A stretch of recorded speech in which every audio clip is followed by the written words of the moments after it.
Alright, let's fucking do this.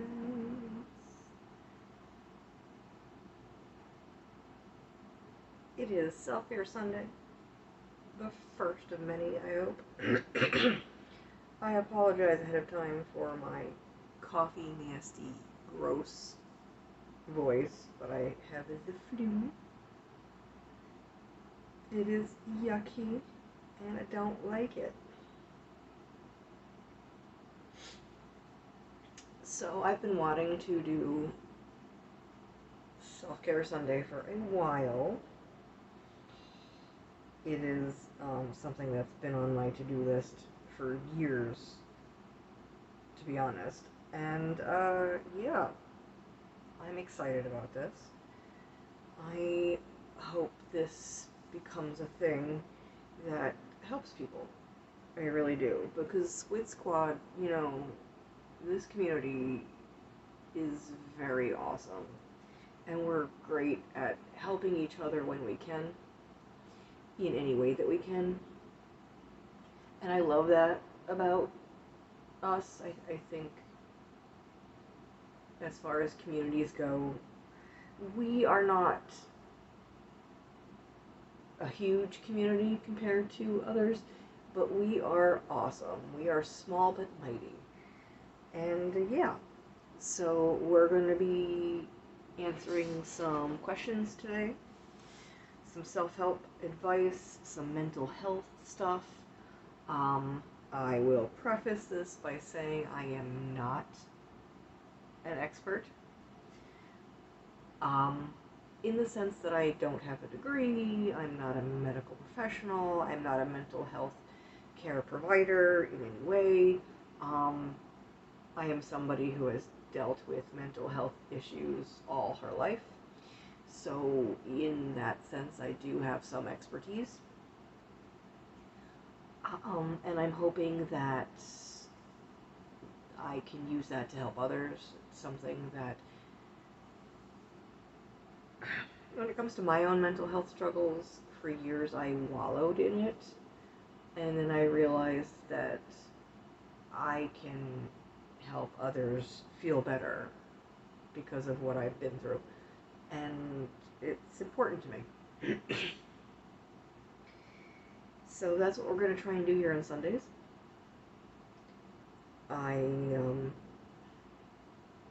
So I set up a Not Gonna Lie account where you can ask anonymous questions, seek anonymous advice, because not everybody is super open about their own struggles, and that is completely okay.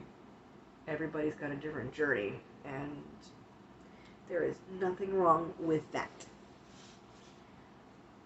So let's get into some of these questions, because we did get a few. So let's see what we've got here, shall we? I hope y'all can hear me okay. I hope the sound is good. The heat is on. I apologized for that. So let's get started. Well, the first one I kind of already answered. What inspired you to speak out about your mental health struggles? That's been a journey on its own. They started me in therapy when I was a little kid, when I was 4, which in the early 80s it was unusual. That was not normal. It's not like the 90s where they started, medicating every small child. But, so I learned to talk about my feelings early on. I was lucky. Not all families were super open about mental health stuff at that time. But whereas my parents' generation, my grandparents' generations, they were very much about, let's not talk about that. Let's just pretend it doesn't exist. For me, they were very supportive, to an extent. let me put that last bit in there. So I learned early on that it's okay to talk about your feelings. However, by the time I hit junior high, I was struggling pretty hard. I ended up in a couple mental health care facilities and a residential school called the Devereaux Foundation. Now, the Devereaux Foundation has multiple campuses throughout the U.S. They primarily deal with mental health issues and behavioral issues. Depends on the facility, but they are, like many residential schools, they are not safe places. They're not good places. And unlike going to a therapist or some mental health facilities, they don't really help you. They kind of just want to control you so you behave. And part of what happens is you unlearn everything you knew as a kid who previously went to therapy. You learned very early on in that setting that if you express your feelings freely, you will get punished. So by the time I hit junior high and high school, my mentality was the opposite. Don't tell anybody how you feel. Keep it all bottled in. It wasn't until college where I started to turn it around. I started to embrace that all of my physical and emotional scars made me who I am, and I should use them as stepping stones, as learning tools, and not just for myself, but to help others, because I've always been the type of person who wants to help everyone. So yeah, I thankfully managed to turn my mentality around, and now I am once again fully embracing, my mental health journey, and hoping that by voicing my struggles, that others can see that, they're not alone. And hopefully they see that there is hope for them. And that's a big part of what I want to do with Self-Care Sundays. I want to give people a space where they know they can be themselves and be open and find some solace, even if it's temporary. So, yeah, that is why I speak out about it. That was yeah, that's an important one to me. Good question, though. Tell us about your journey with mental health and how it has impacted your life. Okay, that's sort of similar, but not quite the same. So, yeah, as I said, I started out in therapy and on medication when I was a little girl. I was 4 years old.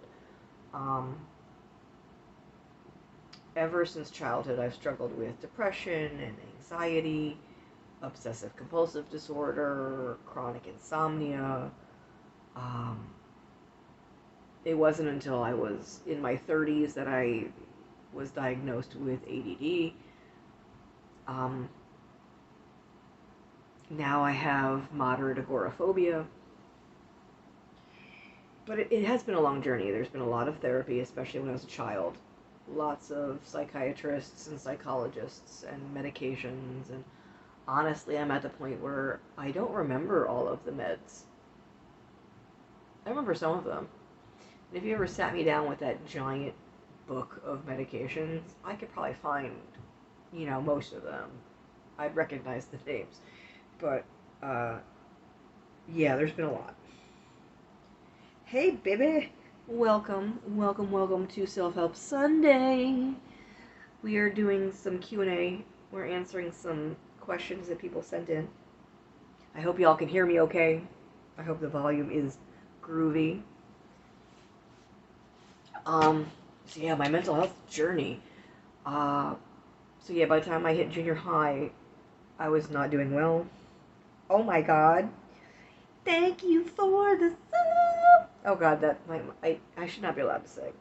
Especially when I'm sick. Thank you, my love. Welcome aboard the Squid Squad upgrade. Enjoy your tentacle. I need to get more emotes. I apologize for that. How is the volume? Is it sounding okay? Junior high is horrible. I don't care what anybody says. It's worse than high school. Junior high is an evil place, and junior high kids are hell spawn, hands down. Um, by the time I got to junior high, things had gotten a lot worse. My mom had died in between second and third grade, and my dad got remarried, like pretty quick, and it was not good. My stepmother is undiagnosed with schizophrenia. She had a lot of paranoia, and she took it all out on me. So by the time junior high came around, I was a hot mess.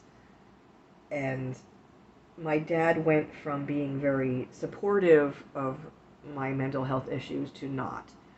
And that had a lot to do with my stepmother's influence. Some things got misconstrued, and the school psychologist had me sent off to a hospital. Later on, I found out that he did that a lot because he was getting kickbacks, plus he was friends with my stepmother. So, yeah. Um, 2 hospitals, a residential, that lasted a few years. It was scary. It was scary for someone who had never seen that sort of environment, especially a kid. You know, you go to a mental health hospital and it's quiet rooms and straitjackets and Thorazine injections and coding and aggressive, angry outbursts, and it's a lot. Um, it was intimidating.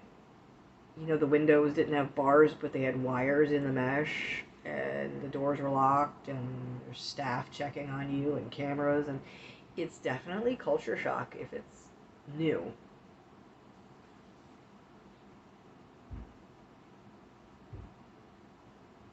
And you make friends fast because you kind of have to stick together. To this day, I wonder what happened to a lot of them. I hope they're okay, you know? I got out in time to go to high school, and a lot of kids knew that I had been in those places, so there was a bit of stigma. Oh, she was in the loony bin, blah, blah, blah. But I got out, and I still had a lot of unresolved issues with my stepmother and everything that went on in Devereaux. So high school, there was a lot of acting out, a lot of drinking, a lot of drugs, a lot of fighting, a lot of getting arrested. A lot of stupid shit, and I'm surprised I survived it. You know, sneaking off to the city and hanging out with older men, and just how did we not get killed? College was a bit better. I had a more of a stable home life at that point. I was staying with an aunt. Um, as an adult, my mental health journey has been interesting. You know, the internet helps. The internet helps a lot. And yeah, there's trolls and stupid people, but the good people like you guys totally outweighs that. And there's a lot more information and just more out there to help.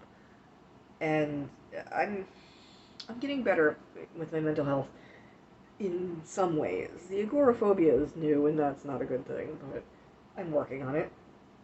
And now that I'm on disability, I'm trying to get the help I need for it. There's some days where I feel very isolated, and my anxiety is really bad, but I'm really glad for you all, and I'm really glad that I still have access to the internet so that I can be in touch with you guys, because I think that's really important.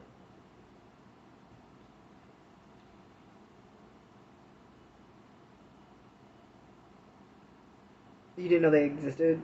Well, yeah, now there's a whole lot more on a lot of that stuff. Way more of that stuff.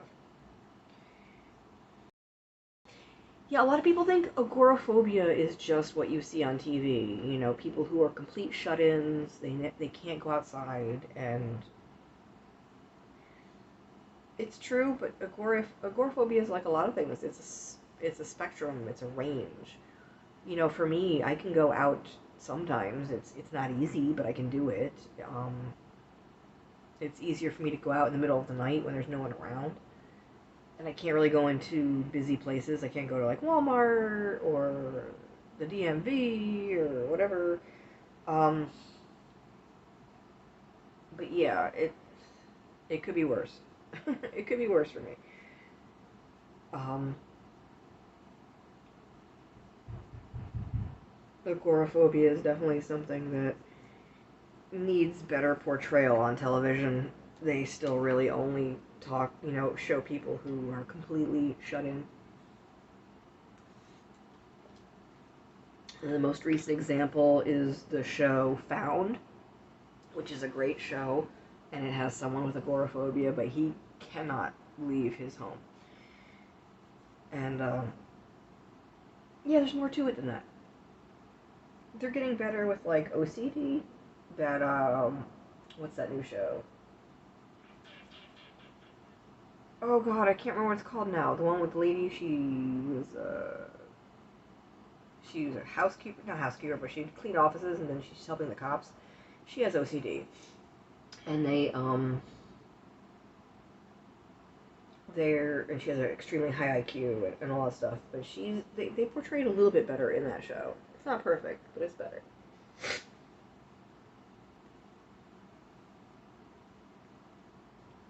Yeah, yeah. The agoraphobia, I really want to get help with because it's new, and because it's not really. You know, I've dealt with the other stuff all my life. This is not me. You know, I used to be social. I used to go out and do things. I miss that. And now I'm like, part of me wants to go out and be my old self again, but part of me just wants to hide away. I don't know. I'm on the fence, but at least I acknowledge that I would like to get help with it, which is huge. You know, acknowledging issues is a big deal.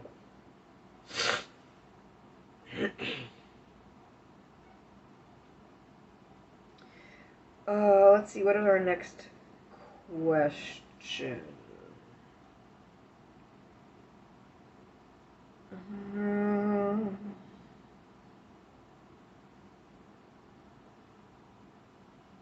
What advice would you give to someone who is struggling with mental health issues but doesn't know where to turn for help?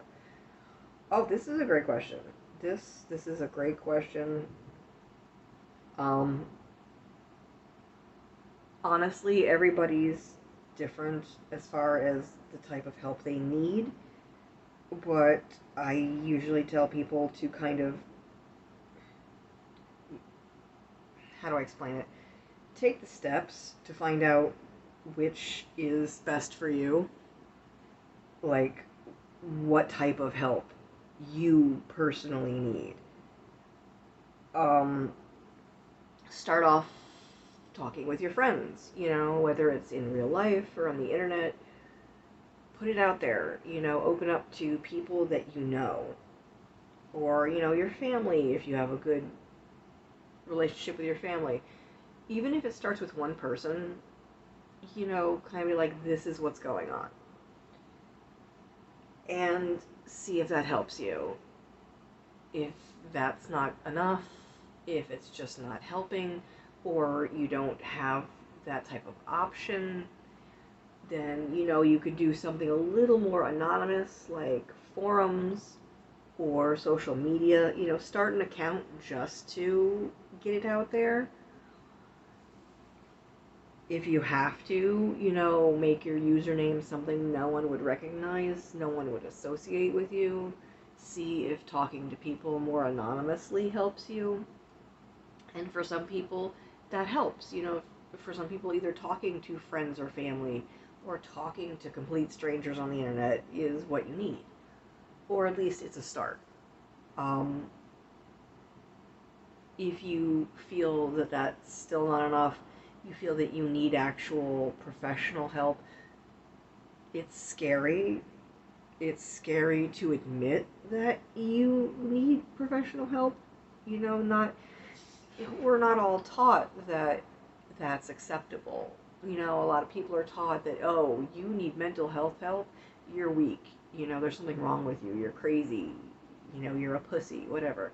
That's not true, dude. It's really not true. It's 2024, and it breaks my heart that we're still in a place where some people believe that this is bad.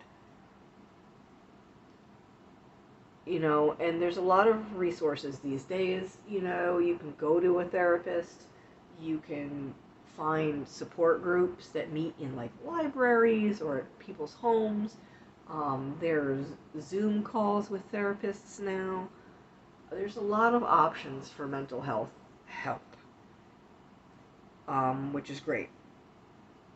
And sometimes all you need is to talk to a professional. You know, sometimes it's helpful just knowing that they know what they're talking about. That can be a big help for people. Sometimes you're going to need medication. You know, find out what works best for you. There's so many options these days, and I'm really glad there's all these options for people. I I'm so excited that we are in an age where the world has opened up in so many ways, and that's one of them. Um, so yeah, you know, try and find the right fit for you. Don't be afraid to say, okay, this didn't work for me. Now I gotta try something else. Don't give up. I know it's frustrating. It's frustrating for me. It just keep going. And you know, we're Squid Squad. We can lean on each other. You know, that's the great thing about this community, and that's why I love you guys so much, is we're all really just good, caring people. You know, just lean on each other. Lean on me. Let's help each other out. That's what I would love to see is, you know, you want to talk about it? Let's talk about it. If you don't want to talk to me, maybe I can point you in the right direction.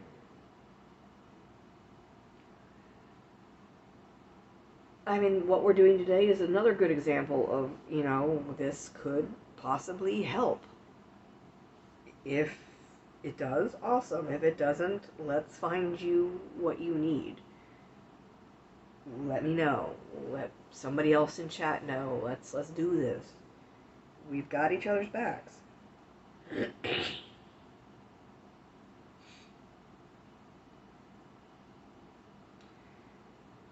How have you found ways to cope and manage your mental health struggles? Well, I am starting therapy. Right now I'm doing an 8-week Zoom therapy session. It's behavioral therapy. It's not like talking about my problems. It's more like trying to learn behaviors that help. Mindfulness and actions. And it's with a licensed therapist. It's something that disability pays for. Well, not disability, my insurance. And I start actual therapy, unfortunately, not until the end of February. But I've got other stuff. I do some journaling. I'm hoping that y'all can see these. I've got a daily journal. This one right here. And I like this one. And each day it asks you pretty much the same thing over and over again. Like, let's see. And it's kind of like goals. You know, today's main goal, self-care act for the day. I am grateful for. Today my affirmation is, and then you have spots for like your schedule, your to-do list, how much you slept, how much screen time you had, how much water you drank, fruits and veggies, your mood, your energy level, your activity level, and then ask you questions. how I felt today. If I had more time, what would I like to achieve? If I had extra money, what would I spend it on? Today I am looking forward to. So it gets you thinking, and it gets you kind of going in the right direction. I also have this one. This was sent to me. I think the name is hysterical. I love that. Zen as Fuck, a journal for practicing the mindful art of not giving a shit. It's got things like the not quite bucket list. They got a section called GTFO. If you could pack your bags right now and go somewhere, where would it be? It's got like spreading those beautiful fucking wings. And then it's got make a list of 3 things that are preventing you from getting where you want to be. Just stuff like that. And there's another one that goes with that. That's this one right here that someone sent me. I love that name too. Let That Shit Go, a journal for leaving your bullshit behind and creating a happy life. Carpe fucking diem, what stopped you from taking advantage of chances in the past. I've got what positives can come from not trying to be the top of everything all the time. What could you stop trying to fix and just enjoy? Stuff like that. I also have some apps on my phone. They're like cute pet games that help you with like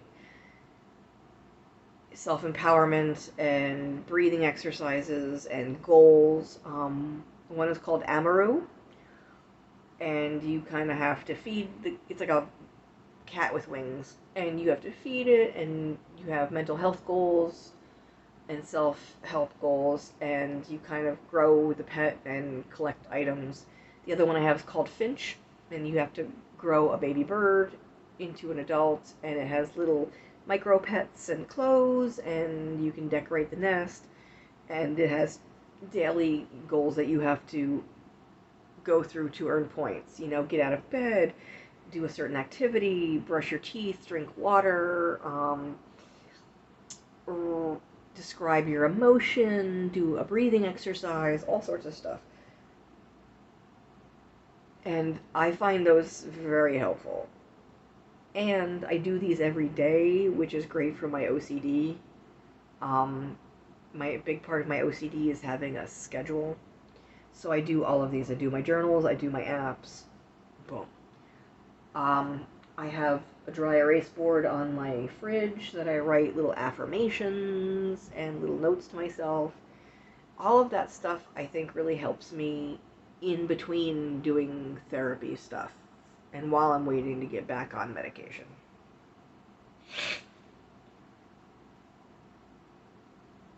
A chance in 2014? A chance for what? Like what are we talking about?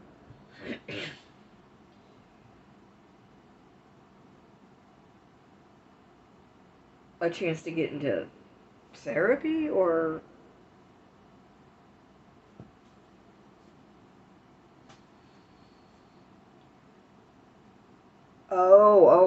with a person. Well, I mean, yeah, I mean, I think everybody has that situation. You know, having a chance to do or say something, whether it's with a family member, a friend, someone that you're attracted to, a possible employer. And yeah, sometimes we don't follow through, and sometimes we don't do what we wish we had, and then it's the thing that got away or the person that got away, and we revisit it on occasion. It's like, oh man, I wish I had done this, I wish I had said that. And it sucks, it does, but you can learn from it, you can use it as a motivator, you can use that memory to light a fire under your ass if you ever get into that situation again. You're in therapy now. That's good. Good. I'm glad. And if it works for you, awesome, because not everybody gets what they need from therapy. You know, it's not for everyone. Medication's not for everyone. You know, we all have to customize our physical and mental health journeys for us specifically.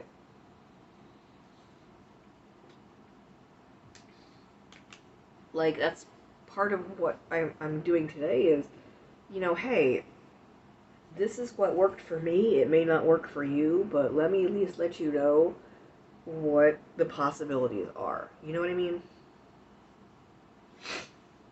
It did light a fire. Good. Awesome. That is really good to hear. I'm so proud of you. Let's see what other questions. Some people actually sent some good questions in. I'm excited about this. Um,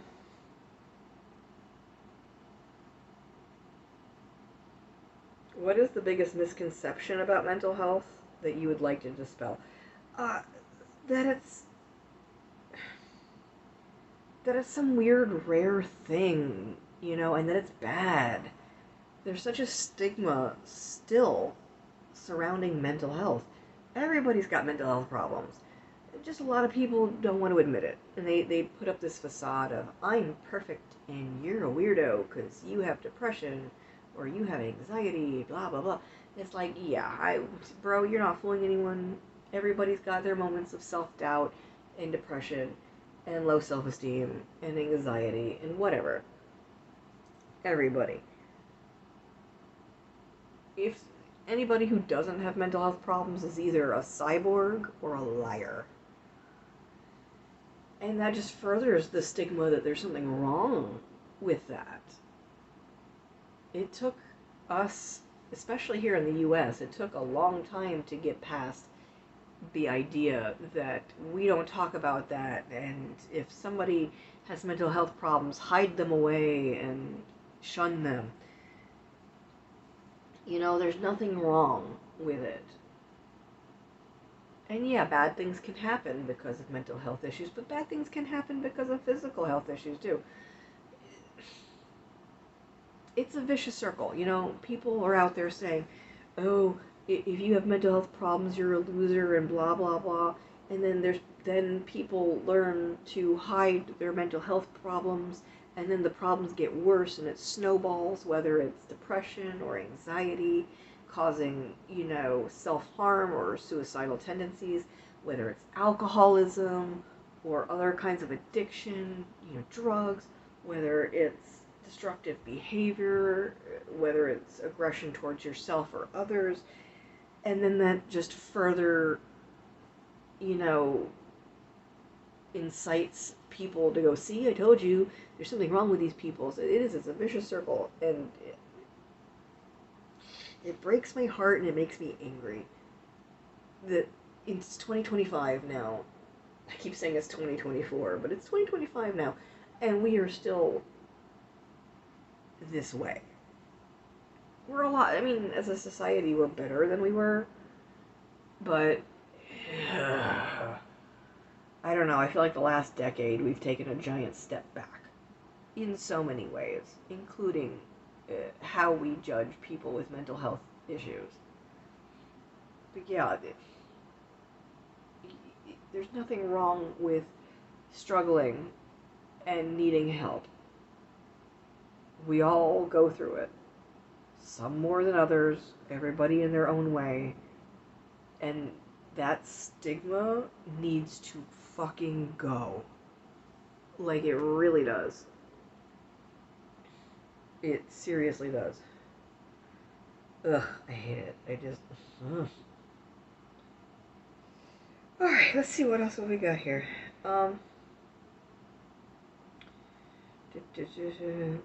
What can friends and loved ones do to support someone who is struggling with their mental health? Well, that a little bit ties in with the last question. You can acknowledge that there's nothing wrong with that struggle. And, you know, you can't force someone to get help. You can't force someone to accept your help. But you can put it out there, be like, hey, I know you're going through some things. You can come to me if you want to. If you don't want to, that's okay. I'm not going to get butthurt if you don't come and seek help from me. Just know that I'm here. And then, if they want to talk, listen. If they ask for advice, give it. If they want to know if you've ever experienced something similar, put it out there. It's give and take, If they want to open their soul to you, don't be afraid to open yours back. It can be very good for them. It can be very good for you. If they want professional help, help them find it. Maybe what they need is something that seems strange. Like, okay, for me, sometimes with my agoraphobia and sometimes with my anxiety, I have a hard time dealing with people. Like, talking on the phone, answering the door. There have been times where I've had a roommate or a friend make a phone call for me. Especially if it's something that stressed me out, like calling out sick from work or talking to a family member, stuff like that. Talking to a landlord. And it may sound like a strange request. Hey, can you call out sick for me? But it's a mental health thing. And it may be odd to you, but in that person's mind, it's necessary. Someone might, ask you, hey, can you just sit here with me? I'm not going to say anything. Can you just sit next to me? And then y'all just sit there quietly for a while. And it may feel awkward to you, but it's what they need in that moment. Unless they're asking you to do something that goes against your moral compass, or if they're, unless they're asking you to do something illegal, don't judge it. Don't question it. Just, if you can do it, do it. If you can't, at least be polite about it. Like, I'm sorry, I can't do that right now. This is going on. This is why. But, be honest and be gentle about it. It's kind of like with the queer community. Be an ally in any way that you can. But don't force it on someone. Let them go about it however they need to. Let them open up to you. Let them, just offer. Be like, hey, if you need anything, I'm here.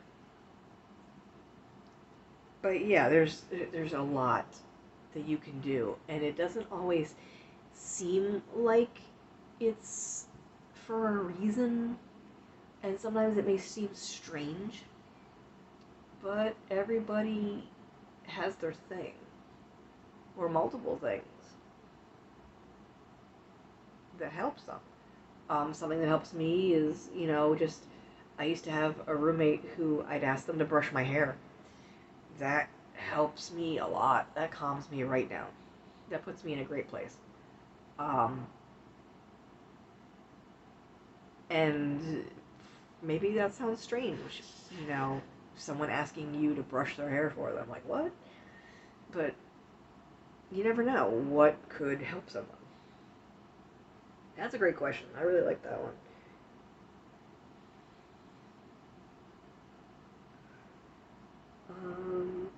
Let's see.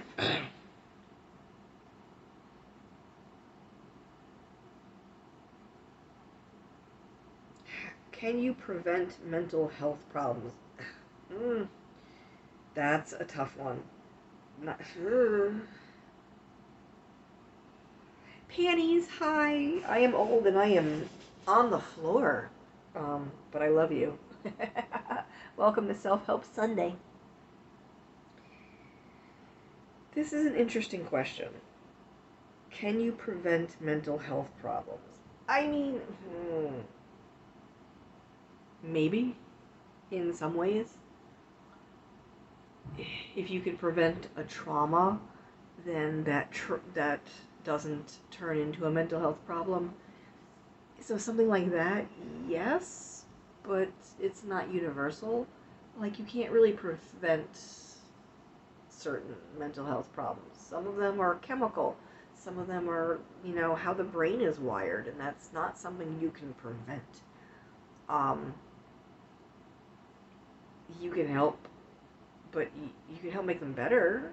You can help in a lot of ways, but I don't think, just generally speaking, no. You can prevent things from happening that can turn into issues down the line. Somewhat. To an extent. But no, there's really no, universal prevention for mental health problems.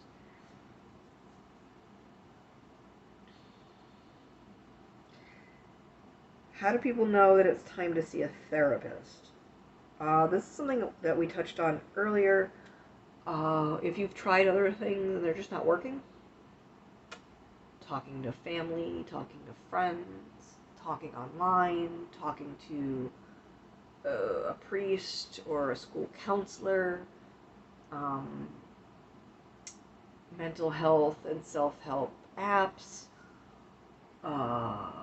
exercise, art, music, reading, writing, any of the DIY stuff. If you feel like you've exhausted your options at home,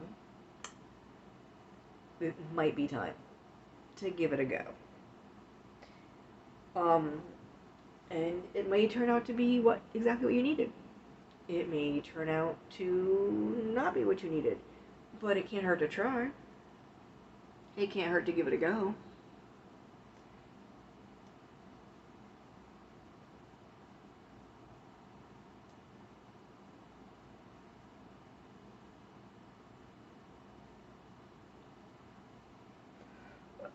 That was a good one. I like that one too.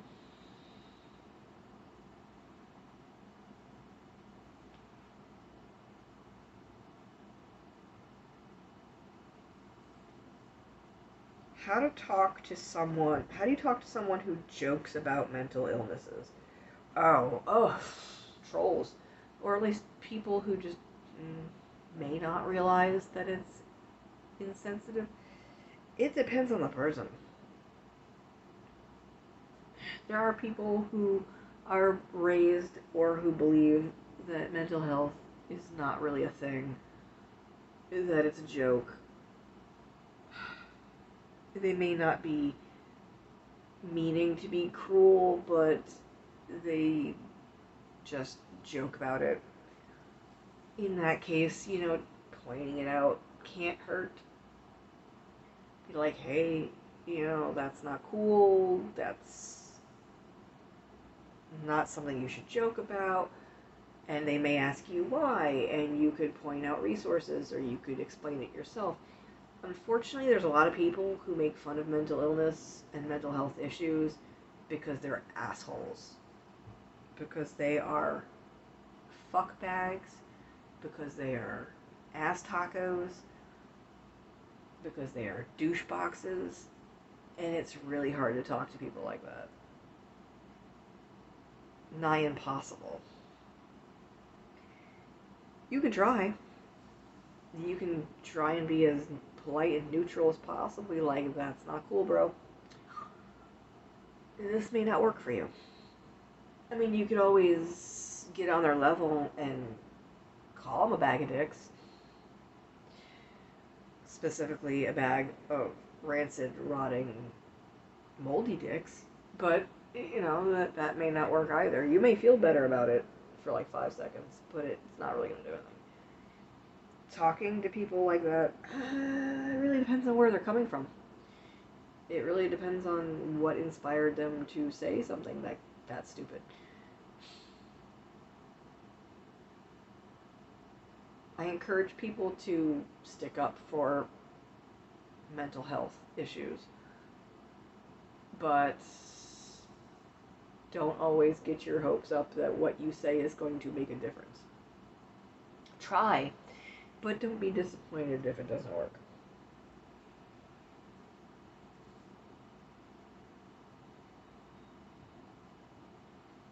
Let's see what else we've got.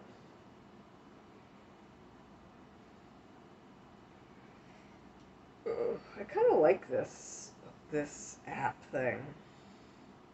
It's kind of neat that people can ask questions. Let's see.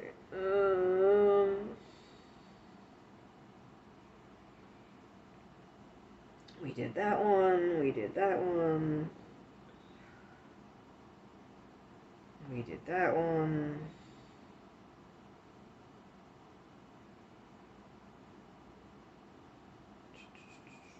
My phone is freezing up. Do any of you guys have any questions or need some advice or anything?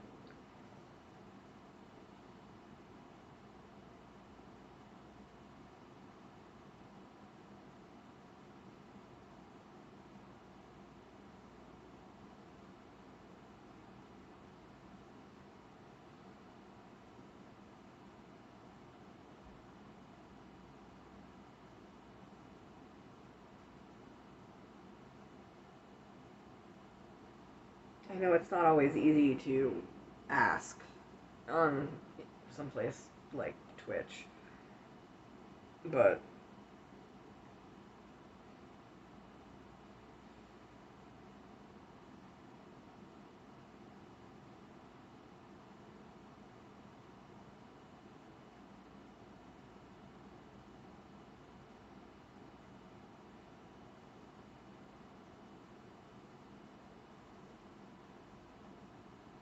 here's a new one. How has your mental health journey affected your career? Oh, when I had one. Well, I've had a lot of jobs, and I think my mental health issues have affected each differently over the years, especially because my mental health journey itself has changed over the years. Like with retail, a lot of it was anxiety, dealing with customers, and also my depression would sometimes get so bad that it was hard for me to go to work or to care, and I just wanted to quit. So those were big struggles for when I was working retail.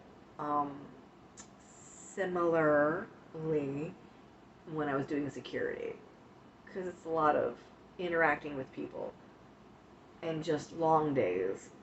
And my anxiety and my depression were my biggest adversaries for those types of jobs. So if I was able to have medication and therapy at those times, they were big helps. Behavioral therapy was a big help as well. You know, making sure that I could get out and go to work and motivate myself to go and do what I have to do. I found that those helped the most with that. For my adult career, depression was a big problem. Thankfully, with being an adult entertainer, you don't really have a set schedule most of the time. You go and do your job when you want to. So if you're having a bad mental health day, most of the time you can just take that day off and do what you gotta do for yourself. Low self-esteem was a huge problem during that career choice. I dealt with an eating disorder for about a year. So that was something. Insomnia was a big problem for all of my jobs. You know, just not sleeping and not sleeping properly.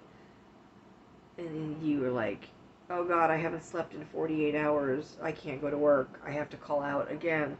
It's a problem. My OCD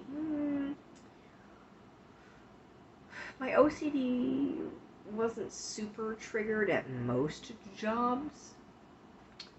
I think that my biggest struggle with OCD was at Blockbuster and at Macy's, because it was an organization thing. For Blockbuster, they only required loose alphabetical per category, so I was more of a tight alphabetical myself. Same with when I worked at the porn shop, because it's alphabetizing videos. Um, so that was a problem there. Um, you should have seen the wall of dicks, though, at the porn shop. It was amazing. I made that wall look so good. They were organized by brand, then by size and color and material, and it was stunning. It was so good. I had, everything was organized lovely, lovely. Macy's was a problem because they don't do, when they organize their clothes on racks, they don't do Roy G. Biv. Their color wheel is a little different. And I'm a Roy G. Biv girl. Organizing things in color order is a huge part of my OCD. When I had my wall of nail polish, it was that way. It was organized by brand and then in color order.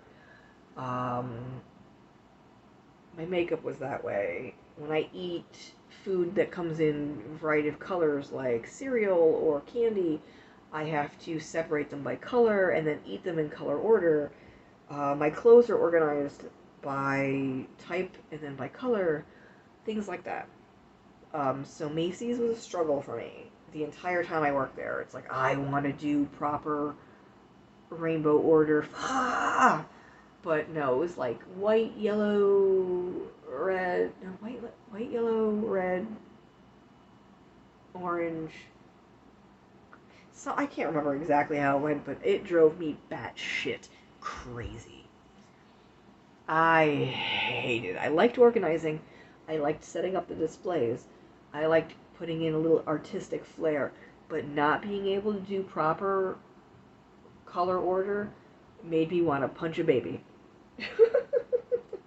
It was bad, y'all. It was bad. It was so not okay.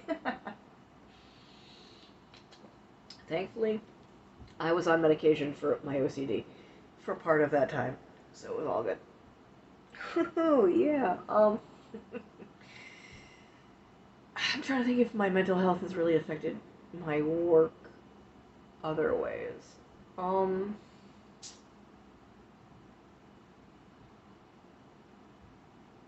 Well, ADD can be a problem in work. It depended on the job. If I had to do a bunch of different things and I wasn't just sitting still, I was okay.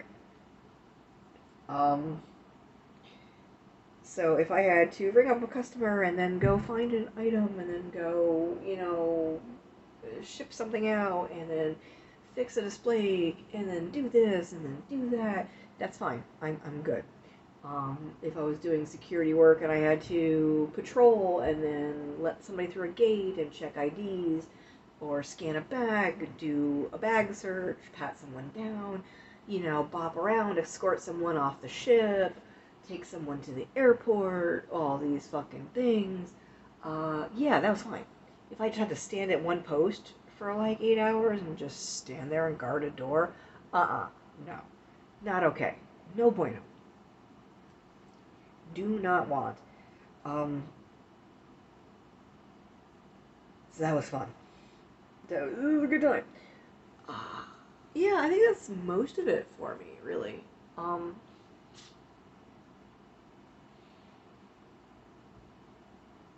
Yeah, it really depended on the job. I've had a lot of jobs. Like certain jobs, I really didn't have any problems besides depression and exhaustion making me want to call out. Certain jobs, once I was there, I didn't have issues. Like when I worked for Midas, I never had problems. When I worked a warehouse job, I really didn't have any issues there. Um, yeah, no, it's mostly retail, and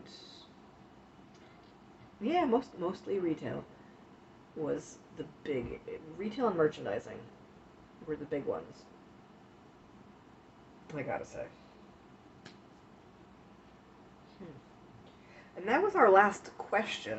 Um, Anybody have anything they want to talk about? anything weighing on their minds, any advice, opinions, anything. Bueller? Bueller. Bueller. Such a good movie.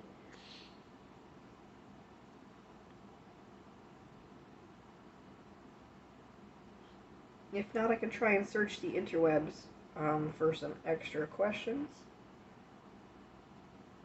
We can do that. Hey, my hockey team and my football team won. If I wasn't in so much pain and sick, I'd do a happy dance. But yeah. No happy dance. It's in my head, though. Just imagine I'm doing a happy dance. There may or may not be good jiggle physics involved, but,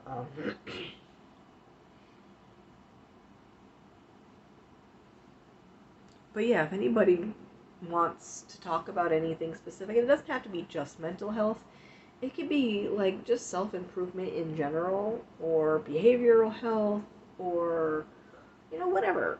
Something to help you be a better you, and to make life more awesome sauce. Let's talk about it.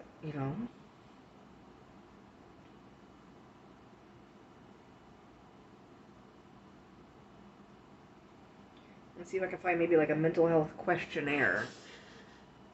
That might be cool. That might work.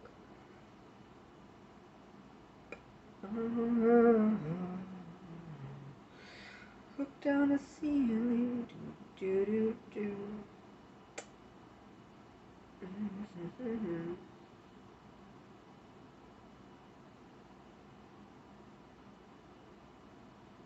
Most of these are like quizzes, though. I don't know if that's really going to help us. No, I don't want patient health questionnaire. Screening and assessments. No, I think that's a bit much.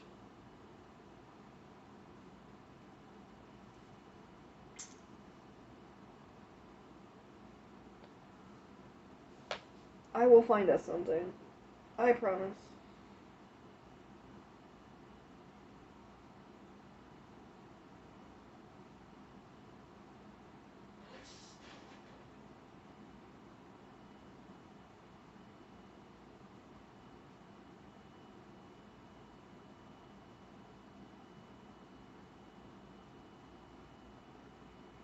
If my phone won't freeze up, that is.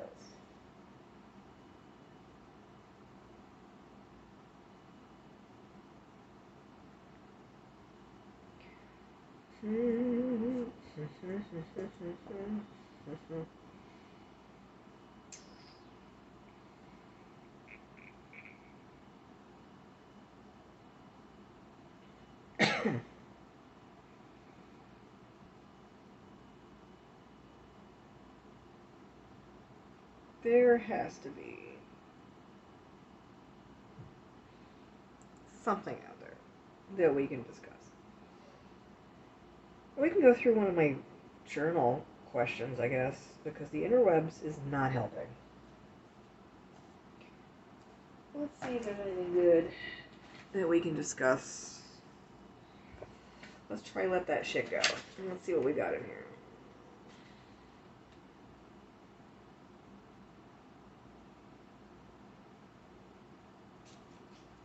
Let's find a good question.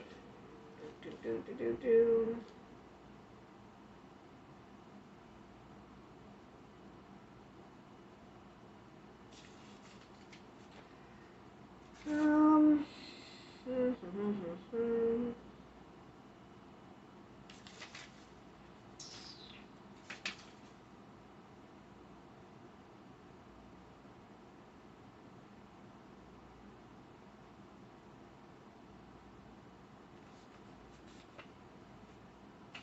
Let's see.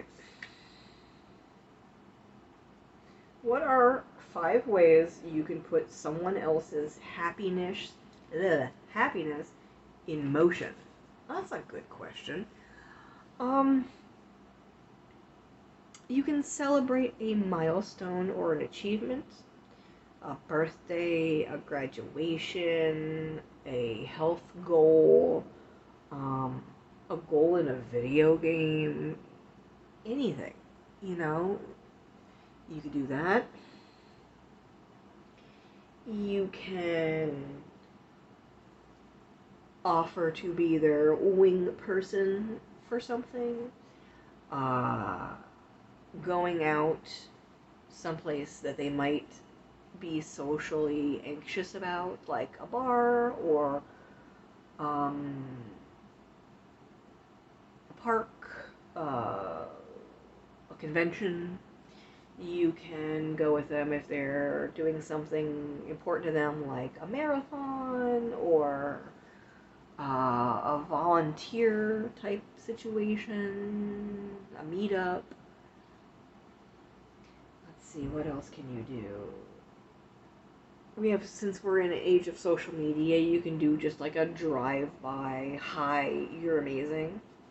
You know, tweet with a little at them. Like, hey, this is a drive-by, just saying, I love your face. You're amazing. Have a great day. If it's somebody you see in person, leave them a little sticky note. Like, you're the best. Or just like a little heart. Something. It's little things. Oh, let's see, that's 3. What else can you do? It's not quite love language, but everybody's got things that are their thing that makes them happy. You know, whether it's food, you know, maybe leave them a little treat on their desk or wherever it is you see them. Maybe they have, like me, when I used to be obsessed with cats, you know, you could post a picture of whatever animal they like or a character they like or something that they like on social media. Just a little something to make them smile. That's 4. What's another one? One more thing that you can do.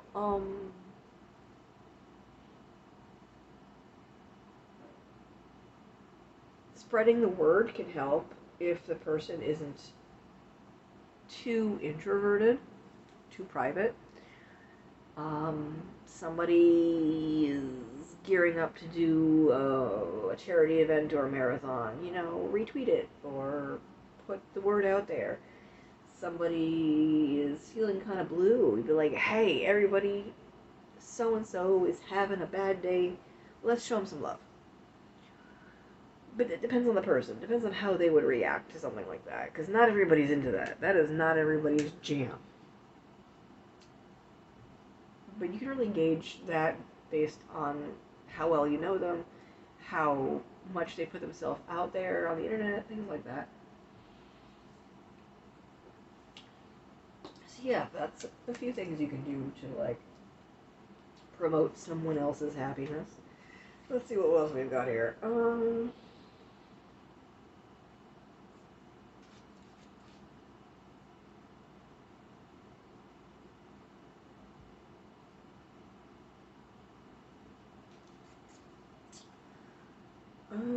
Do, do, do.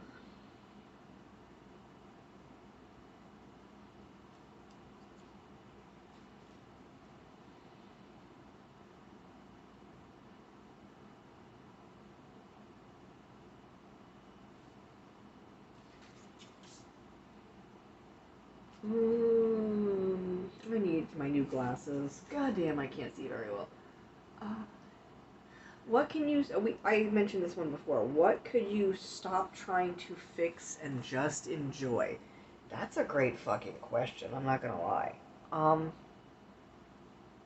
People. People above anything else. You can help people, that's cool, but you can't fix people. You shouldn't think that you can, especially if they don't want to be. You can enjoy someone the way they are, to an extent. I mean, if they're like a bigot or a psycho puppy killing bitch face or something like that, then no, don't enjoy them. But if they're your friend or your loved one, a family member, You can't fix them yourself. You can enjoy certain things about them. You can help them if they need to, or if they want to, I should say. But if the things about them that you want to fix are getting in your way, it's time to take a step back. What else can you not fix but enjoy?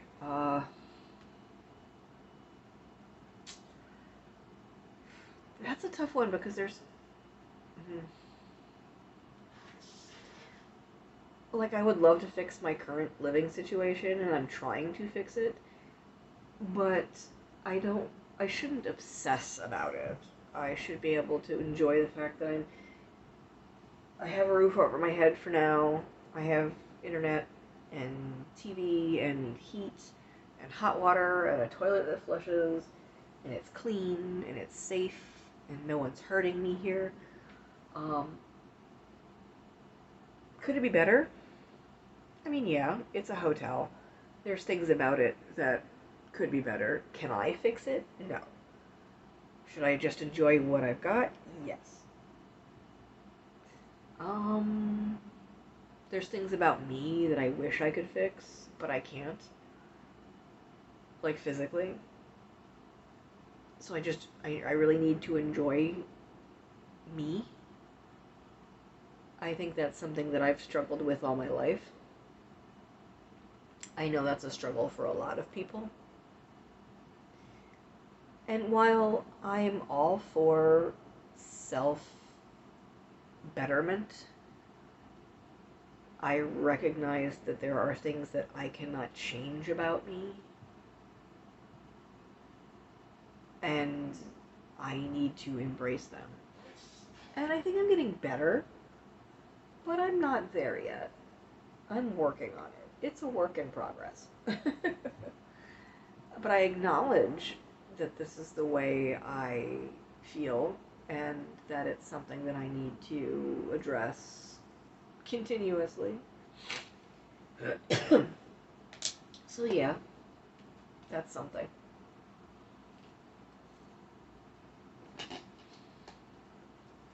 What's in this other book?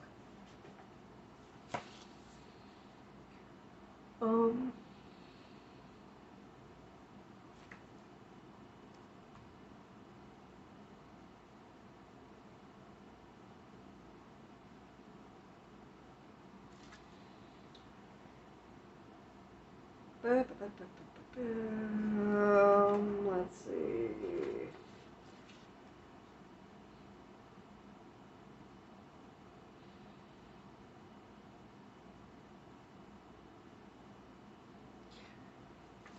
Yeah, not all of these are really mental health, but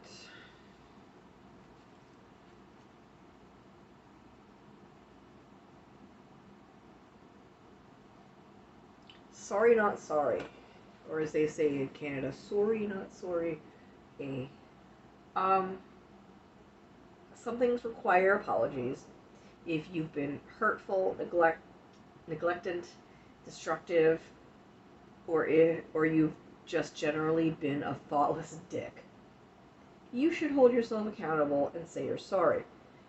But in a world where sorry has become a verbal space filler or a knee-jerk response to simply existing, saying it for everything tells the world around you that you're an inconvenience, that you're getting in the way, that you're somehow not worth someone else's time. Well, fuck that, my friend.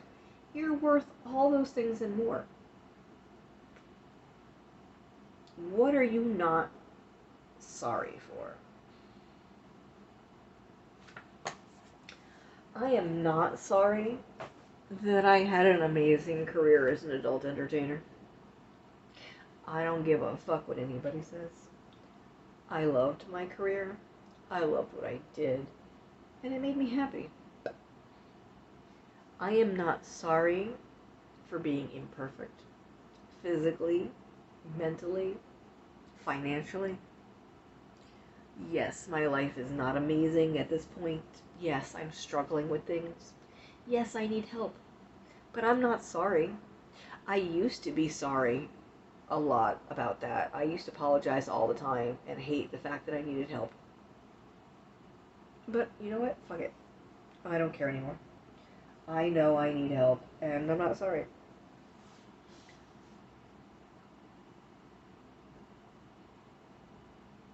Let's see, what else?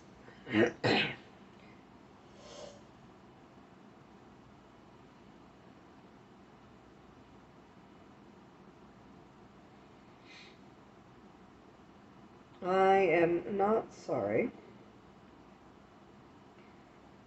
that... Wow, it's tough.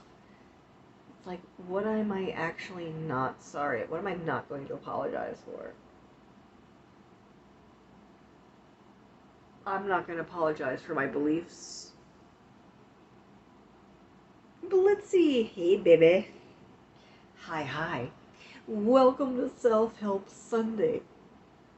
We are currently discussing things that we are not sorry for.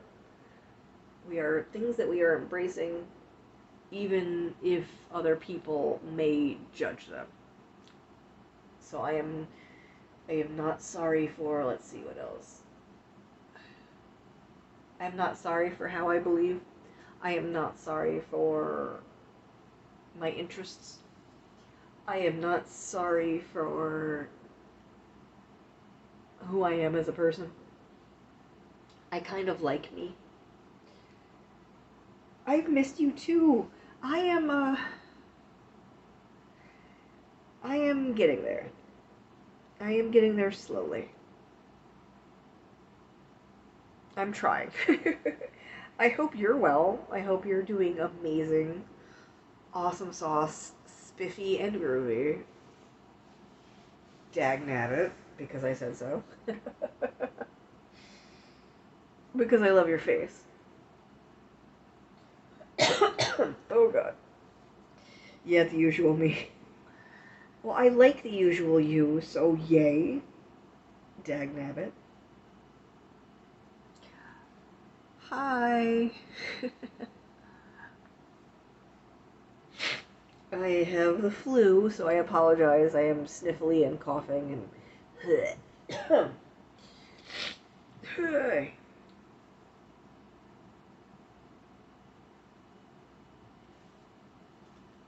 We are trying to find some good questions to answer about like mental health and self-help and self-improvement and behavioral health and things like that.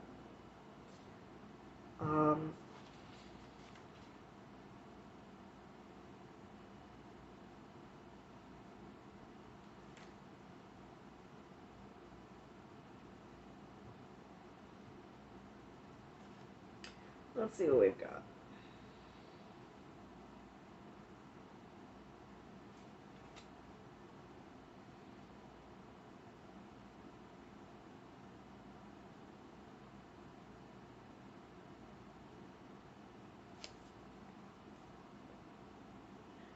Yeah, just get the Vicks and just go in for real.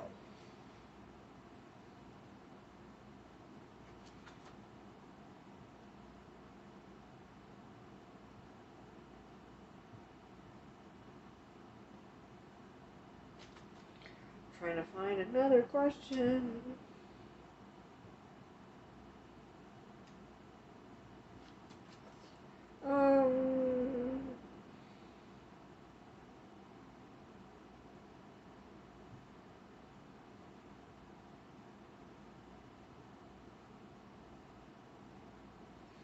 Here's one. Not today, Satan. You can wake up in the morning and let the big bad demons in your life take over, or you can put on your special cape of positivity and power your way above, below, around, or through them.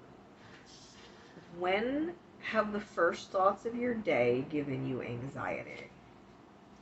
That happens like every day. I'm not gonna lie, every day. Especially over the last decade. With my physical health and my financial issues, homelessness, all of that. Every time I wake up, it's just anxiety freight train smacking me head on in the face. It's like the truck from Maximum Overdrive, the one with that creepy looking jester devil thing face. Yeah, that thing just hit me in the head. Just body slam, run over, beat beat motherfucker. Um, it's every day, and that's a huge struggle for me. Is waking up and, oh hello, remember your problems? Let's have a panic attack. That's a huge deal. I'm trying to remember a time when that didn't happen. To be honest with you,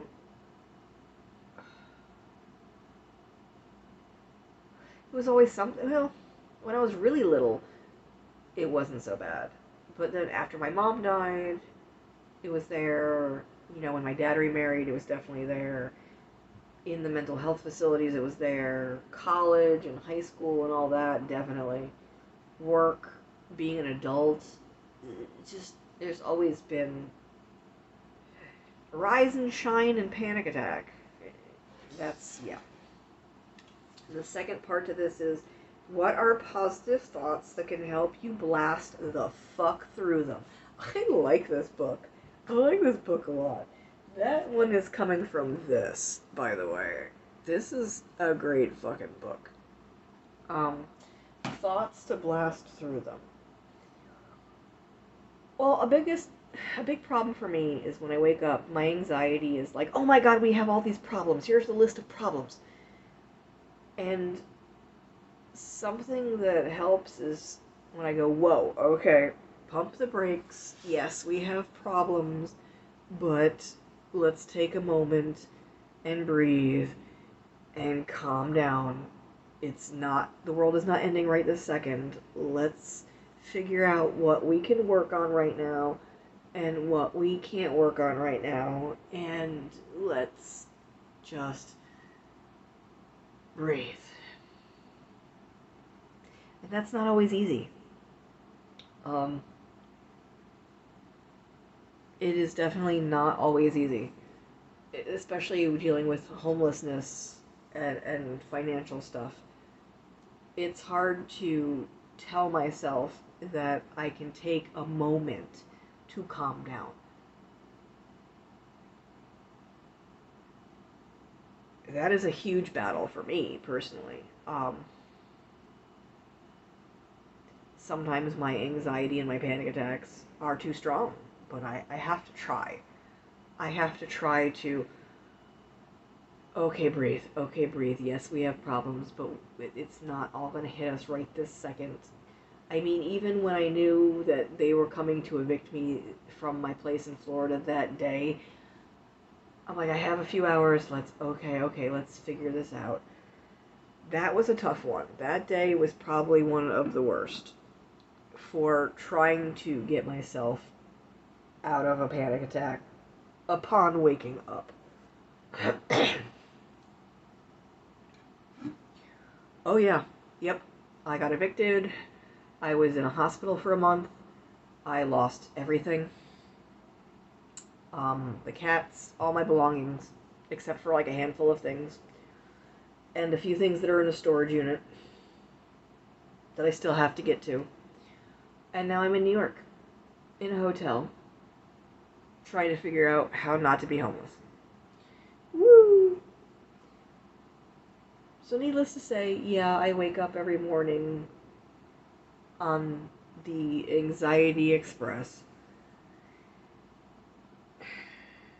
Oh yeah, everything. Almost everything. 99% of my stuff is gone.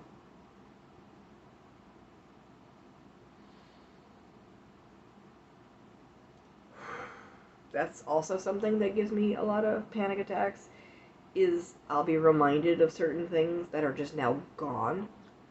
And I know it's weird to freak out about losing physical items and belongings, possessions, but they're important to me. This isn't the first time I've lost everything and started over, and it's just, Yeah, there's memories attached to items. I lost not only just like clothes and things that made me happy, like my crowns and my makeup and stuff, but I lost photos. I lost my computer that had a lot of pictures on it. I lost things that belonged to my mom. Um,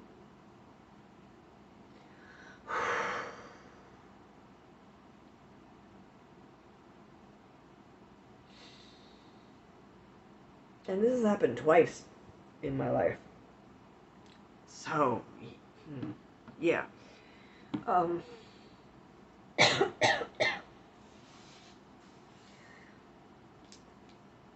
but yeah, waking up and then first thing getting bitch slapped by a panic attack is normal for me, I guess, at this point.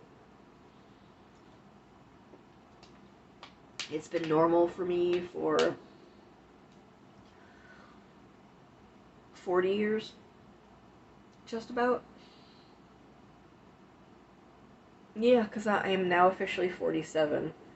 And when I was 7, my mom was dying of cancer. So, yeah, that's right around when that all started. Um, oh no, the people who owned the trailer park are scumbags. Like, utter scumbags. They locked up my trailer even though I owned it. So, yeah. Most of my stuff is gone. I don't know how I'm going to get the stuff out of the storage unit, but uh,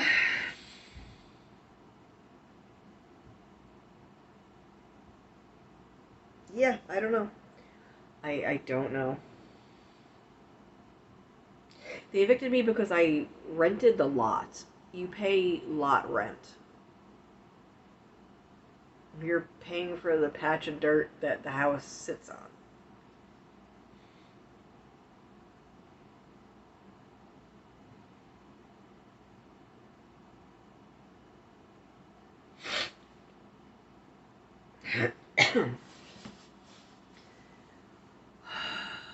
I think about that a lot. And the cats. Especially the cats. I can't even look at pictures of cats anymore without getting, like, in a bad way.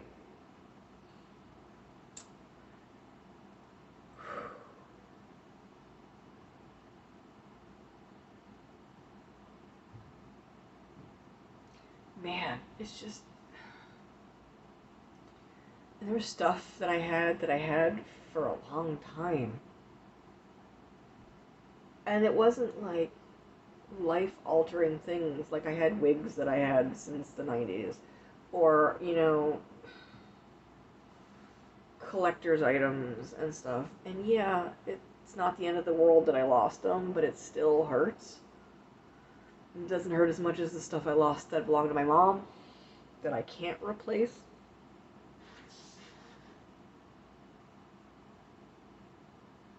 Well, because I owed rent on the lot, they just take the house and put its worth towards what I owed, as well as the stuff that was in it.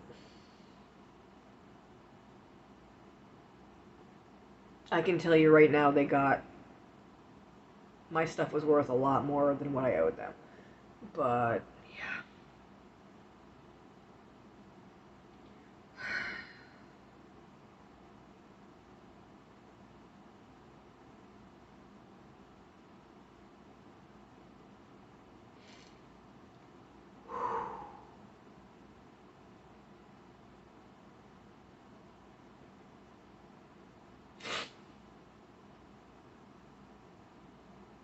fucking sucks. It really does. I'm gonna find another question to answer.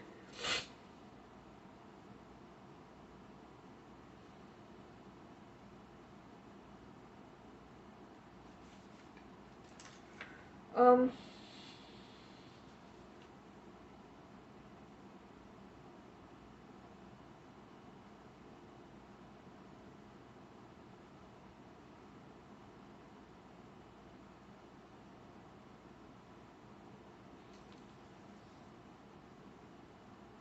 Octopus of Doom.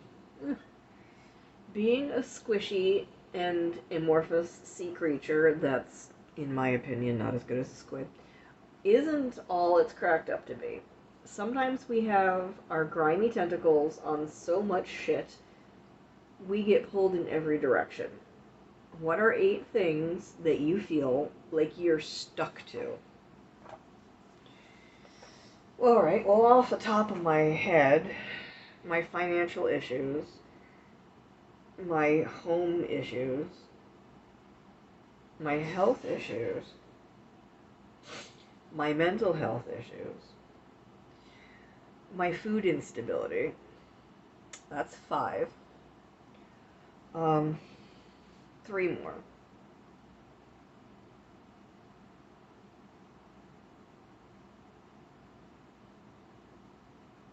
My loneliness, not having people in real life anymore.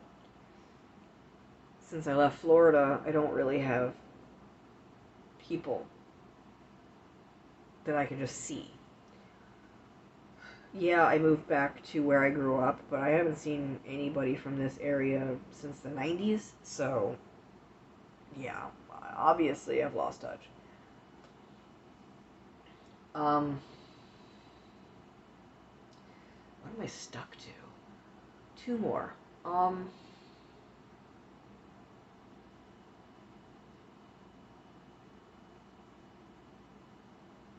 Regret and just anger. Sometimes I think about revenge and stuff that I wish I could change that I can't. And I'll get lost in that. I'll sit there and daydream about getting back at someone that fucked me over, or how I would fix something that happened that I can't honestly fix. And it doesn't do me any good to really think that way. It's just focusing on negative shit.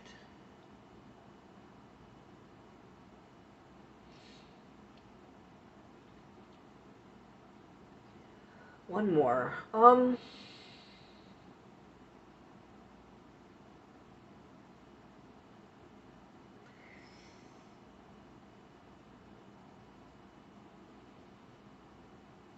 my god. Blitzy, thank you. Thank you so much. I appreciate that. I am going to get food. I'm excited about food. Thank you. Um, they cut off my food stamps. So, you're amazing. My stomach thanks you. I appreciate that so much. I love you. You are an amazing person, and I am so grateful to know you. And even if you hadn't done that, I would say the same thing. You are awesome sauce. Thank you so much. I love your face. I really do. Thank you for that. Oh, man. I'm trying not to cry again. I know, I know. I was saying that earlier, that is something that I love about my community, about Squid Squad, is that we are awesome people that help. It's tears of joy, it is. I'm gonna end up losing my voice again.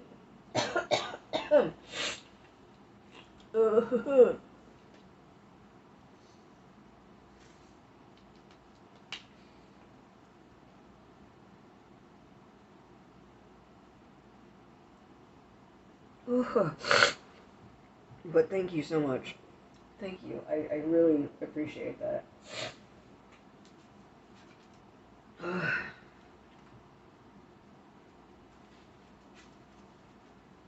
I will find us another question.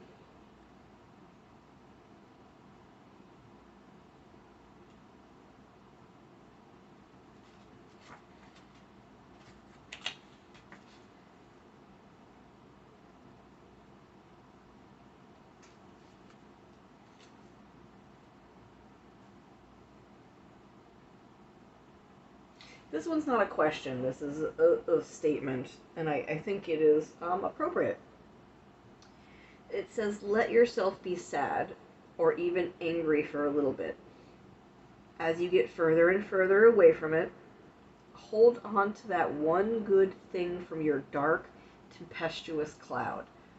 Allow the skies to clear and follow it to your goddamn rainbow. I like that. That's appropriate. Ugh, I love you, Blitzy. I am glad.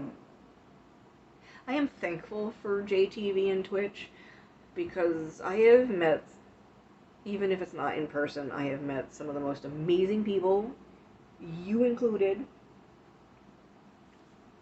I honestly don't know what I would do if it weren't for my friends from Twitch and Twitter and things like that.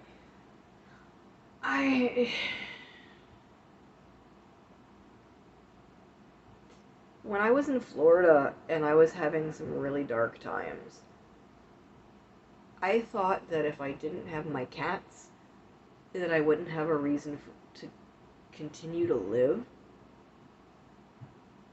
And now I don't have my cats. But I've got my friends online, and somehow I'm still going, and it's because of y'all. It really is. I used to have a really bad outlook. I used to think that if the cats weren't there to depend on me, there was no point. That if I were suddenly gone, everyone would get over it and move on. And that I'm highly replaceable. And I'm starting to get better. And while I'm still at a place in my life where I'm exhausted physically and emotionally, and I feel like I've been emotionally treading water for like a decade, I'm inspired to keep going because I love you guys. I really do.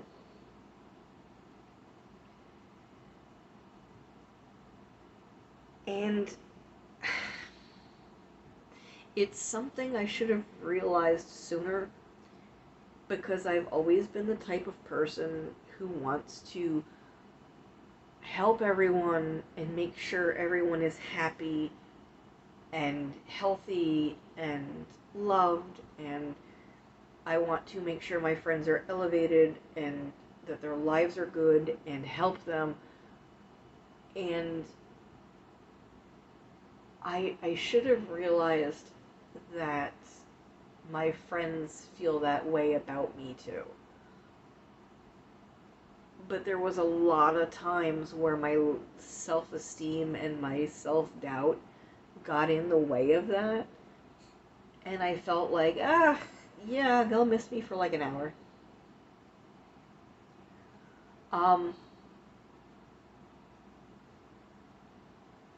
There were times where like my phone would get shut off, or I'd be homeless for like a week or two, or my internet would get shut off, and I'd come back eventually, and it felt like no one noticed. That really didn't help, but that only happened on rare occasion.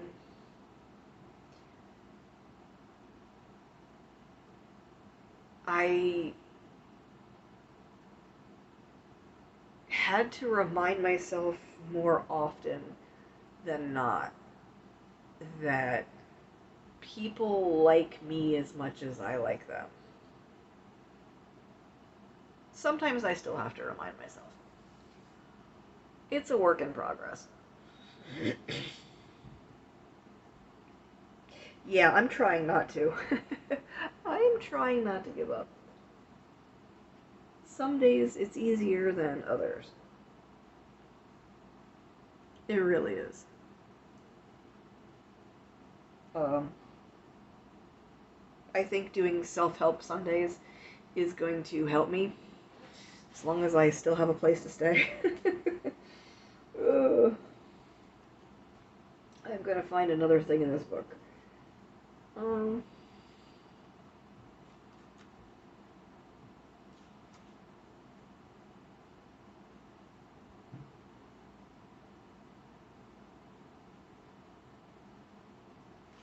Let's see what this... I need glasses. Let's see what this says. Um...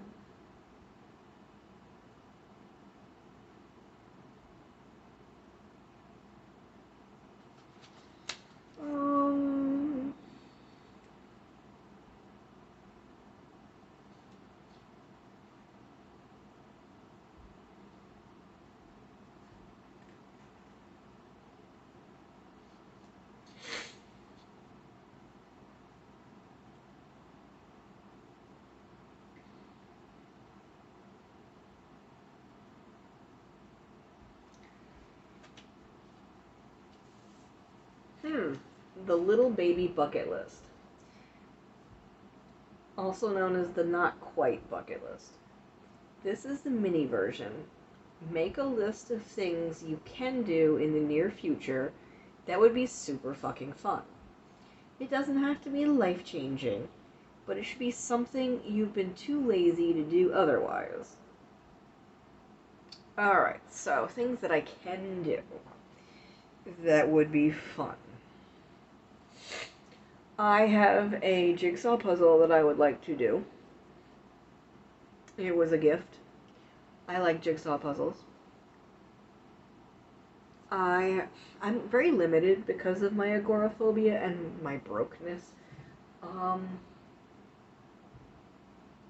have some really cool yarn that I could use to get back into knitting. That would be cool. I could force myself to go for a walk when it's not super crowded outside. There's a pretty lake.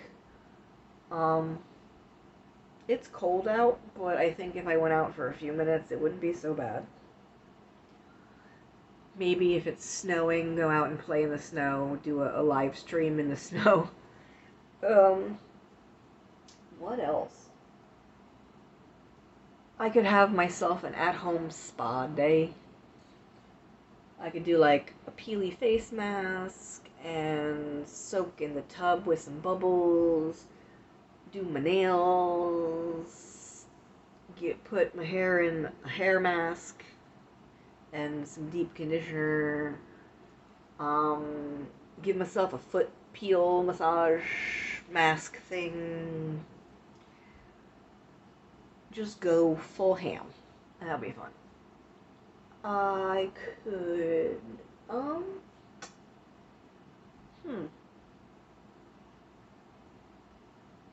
Yeah, see, I'm really limited as to... It snowed there yesterday. It might snow here tomorrow. It's getting down into, like, the teens and 20s at night. So they're saying maybe tomorrow snow. If it snows during the day, I might maybe do a stream outside for a little while. Hey, you do what you gotta do. Do your thing. Relax. Watch some Arasan. Are you watching the Tokyo Dome thing? The special? I don't have Discord on my phone. My phone is not that great. A friend of mine might be able to send me their old phone, which is an improvement from my phone, but... Oh yeah, the Tokyo Dome thing. That was a great fucking show. Those brothers are hilarious. Shit, I just forgot their names. Brain fart. I watched it last night, so now I can't think quite straight. But I thought they were funny. But no, I don't have Discord. I have tried to, and it doesn't... My phone just sucks ass.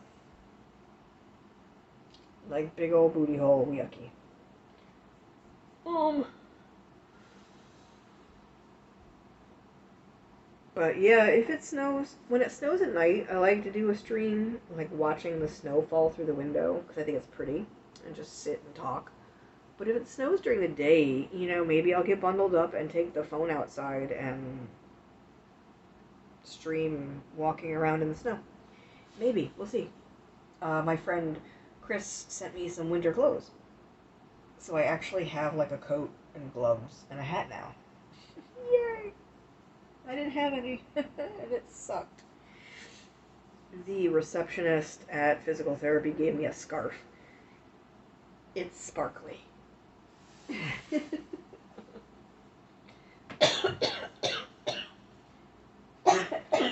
And coughing. Let me see if I can find us another question.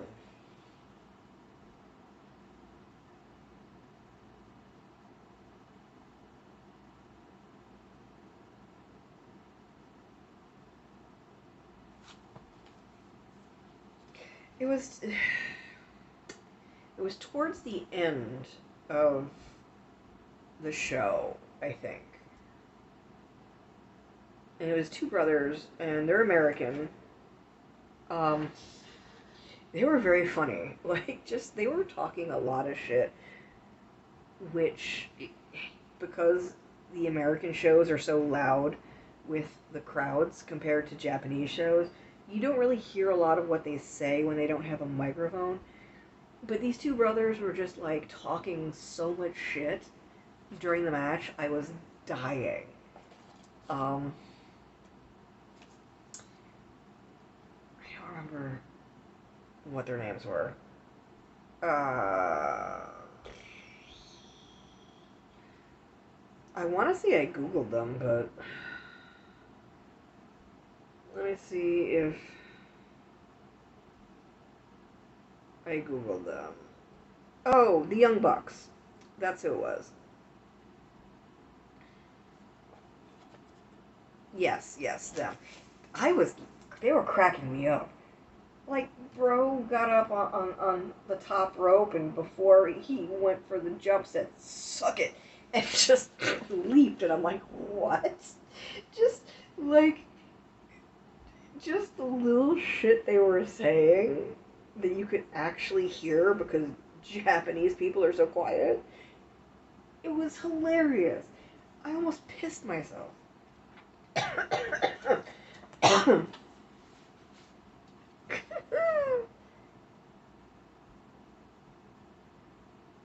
Let's see.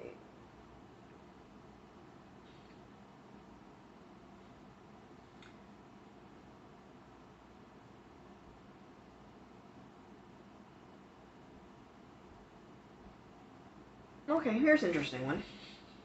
It's called Swippy Swappy. Going cold turkey on the activities and behaviors that aren't all that great for you isn't exactly easy. Bad habits are tricky as hell to break, but diversions definitely help. What are some tendencies that could easily be diverted by more positive behaviors? For example, instead of unleashing unholy wrath via text message when angered, you could pause, look up some funny memes, and send them to people who don't piss you off.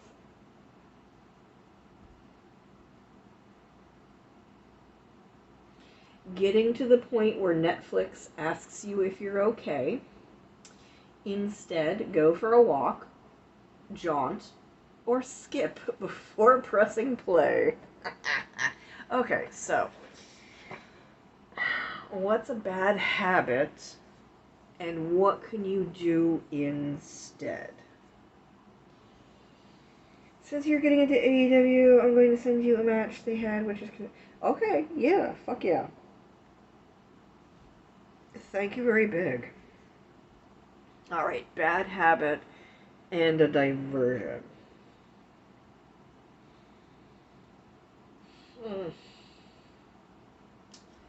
That's a good question.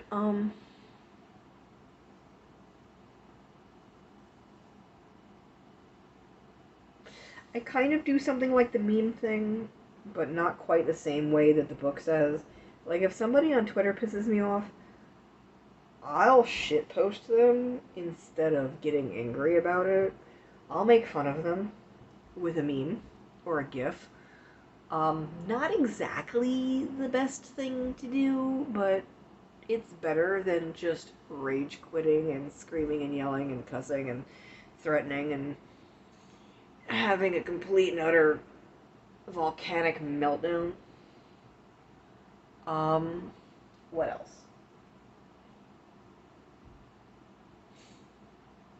When I have a lot of food, sometimes I will eat when I'm bored or when I'm depressed, mood eating, and that's not always healthy. Plus, it really depletes the stocks. So I will instead do a chore or watch TV or go check the mail. Something to avoid eating all of the food. What else?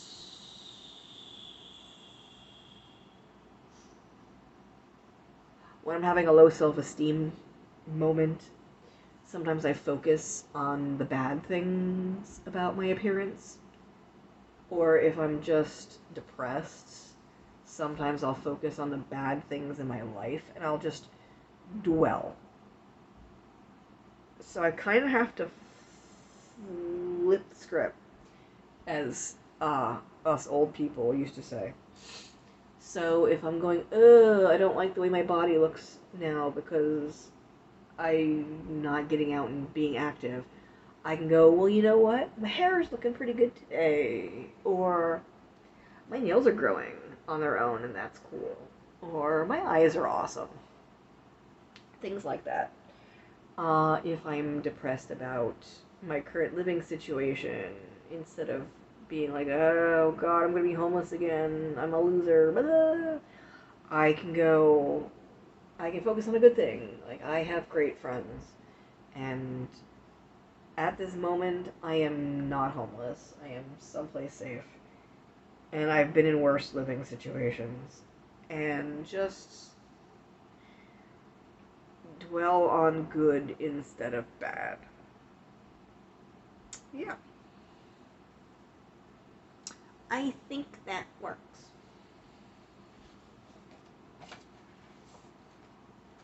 Let's see.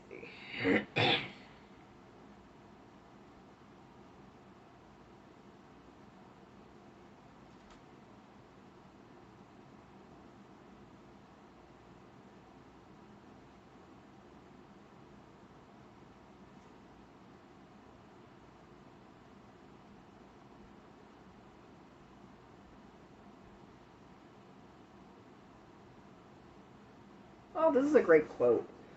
This isn't so much a question as a quote. Think like a queen. A queen is not afraid to fail. Failure is another stepping stone to greatness.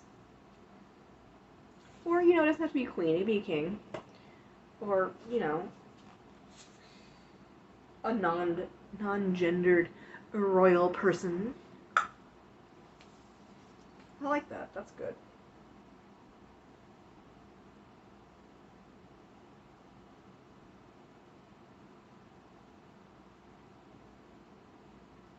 Ooh, I like this one. Surprise, surprise. Some surprises are fun and exciting, and some surprises cause fucking heart attacks. For now, let's stick with the happy confetti kind. What are some ways that you can switch up your routine, talk to someone new, or open yourself up to a little serendipity? Scoot the fuck over and make some room for the unexpected. Okay, so ways I could switch up my routine.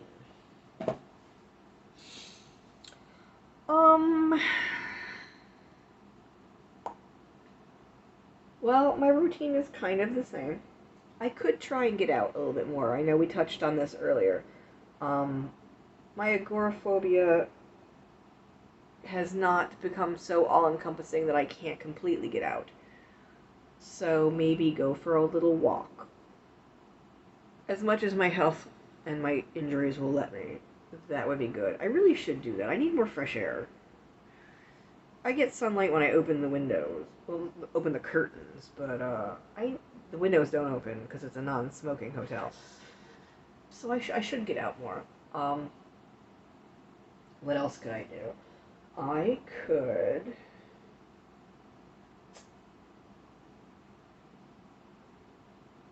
I could get back into more arts and crafts. There's not a lot I can do without art supplies, but there's some things that I can do. I have like colored pens. I could doodle little things. Um, I have a bunch of magazines that I acquired. I could get back into cutting words and phrases and pictures out and making collages. No, the windows don't open. Um, because people open them and try and smoke out the windows. So they actually have like these metal clips above each window, so even if the window is unlocked, you can't push it up because it hits the clips. But yeah, it sucks. So I could get out more. And I could do some arts and crafts stuff. I could knit. I have knitting supplies. I have my journals I am starting to work on because is it against fire regs? I don't think so. Um, I don't think so because I think the windows are breakable. I honestly don't know. I'd have to look that up. That is not my area of expertise.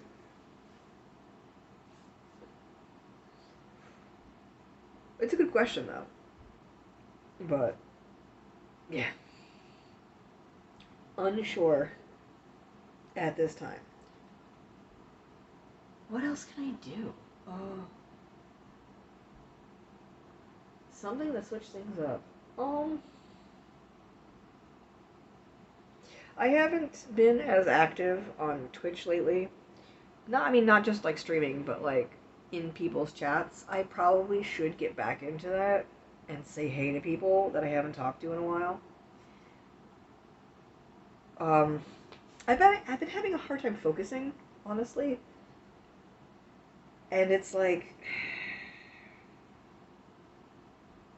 I don't know if this is considered an exit. I'm on the second floor, and it's not like there's a fire escape or anything. I. You know what? I'm gonna look it up because that's now I want to know. Is it illegal to lock windows shut in a hotel in New York? Um,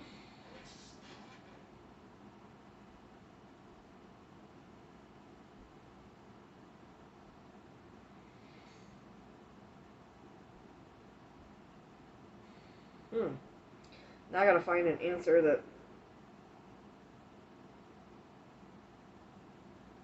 is reliable.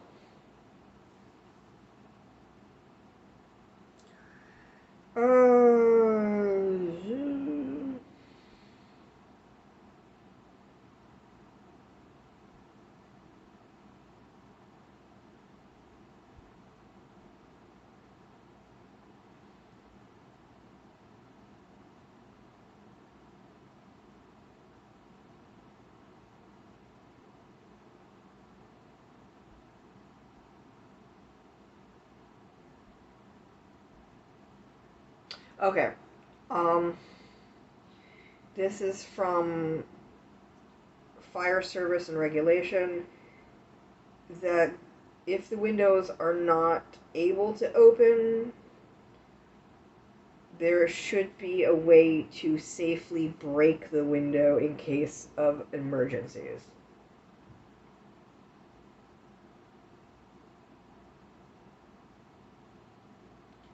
So if the windows are not like these ones,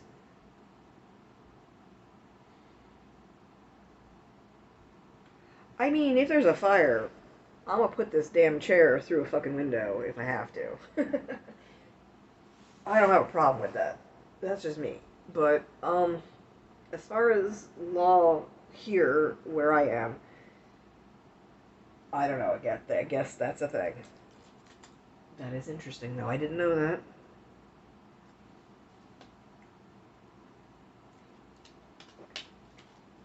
But now I want to get a better look at that lock.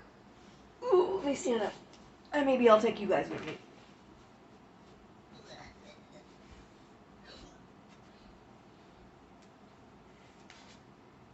Oh, my body hurts. Let's go take a look. I don't know how well we're going to be able to see it. We're going to try. Come on, guys. Field trip. Field trip. Woo! Here's my puzzle. So, right here, there are these clips. Now, they are not screwed in. There's no screws. So I'm assuming there's a way to get them off. I think if I pulled this way, they'd come off. But as it is, if you lifted this window, you can only get about this far before it blocks it.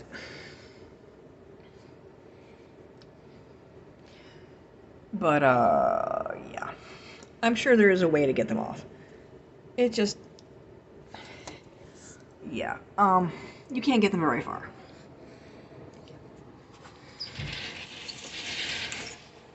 And, oh. I don't know if you can see over there. Oh, let me get up here. Over there is the lake that I was thinking of walking to. So, yeah.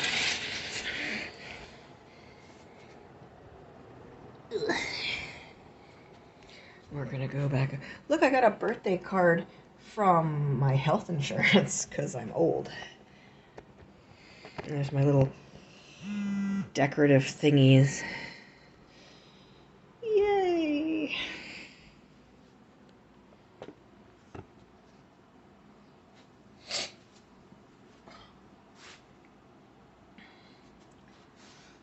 Ooh, neck 44. Fofo. I just turned 47, which is a boring age. You know, it's not 40, it's not 50, it's kind of nah. 47, it's like, not an exciting number.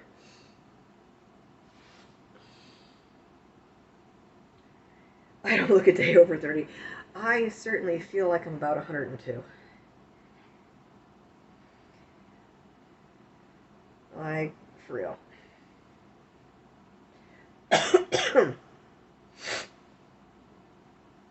My body feels ancient as fuck.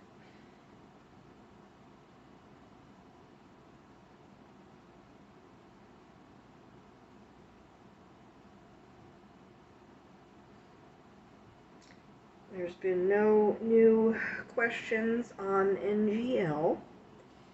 I am double checking.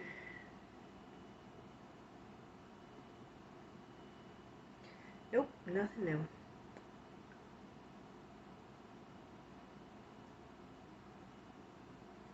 We did have some good ones, though. I do. I make noises. I make a lot of noises. I certainly do.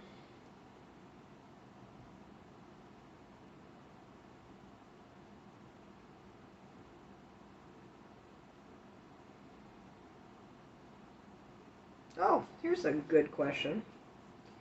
Hurts to sit, hurts to stay. Yeah, it hurts to do anything. Like, sometimes even my hair hurts. This one's called Underachievement. There's something to be said for utter indifference to success. Sure, You can take on responsibilities and be stressed the fuck out forever, or you can take a back seat and see what happens. The cart will probably still move forward. Are there some non-crucial things in your life that you're putting too much effort into and could cheerfully step away from?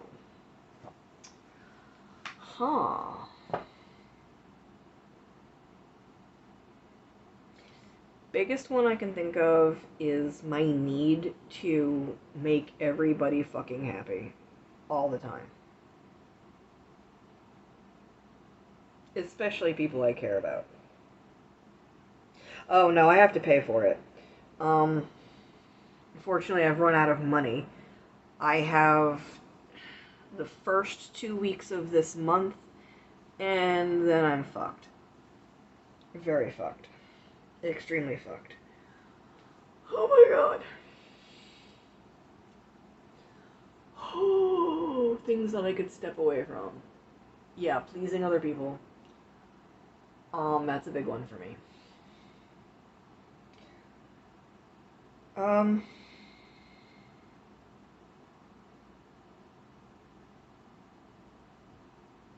I don't know. I don't have a lot going on anymore in my life because I'm poor and disabled and agoraphobic. Things that I could step away from. I get disability, but I get $871 a month, and this hotel is $825 a week. I have my GoFundMe, which is what's helping. I am on a waiting list to get help from Catholic Charities of the Hudson Valley. They may be able to help me with a week's worth. Yeah. Yeah, it sucks. It sucks a lot. I've been trying to find a room to rent, but even just renting a room in someone's place, a lot of the ones that are on like Craigslist and stuff are over $1,000 a month, which is stupid. And the ones that I can afford are either too far away or they have requirements that I don't qualify for because they're looking for couples or people in their 20s or people who actually have jobs, and that's not me. All of my doctors are literally next door to where I'm staying. So a lot of the places that I was looking at on Craigslist are like in different counties. I don't drive, so taking an Uber would be expensive. But here, let me see if I can show you, even though it's dark out. Come here with me. Come here.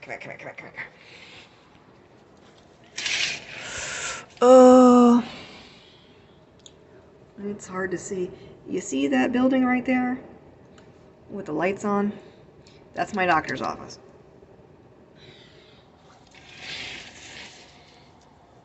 With the exception of physical therapy, all of my doctors are there. My primary care, urgent care, radiology, cardiology, and gastrointestinal. And pain management.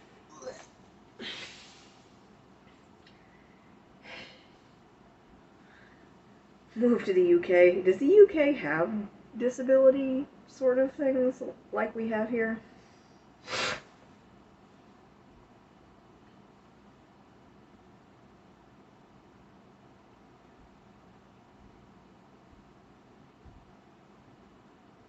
National Health Service. So, I mean, does it help with, okay, like, here with disability, yeah, I don't pay for my doctors, but I also get money every month to pay, which is the $871 to put towards rent and bills and blah, blah, blah.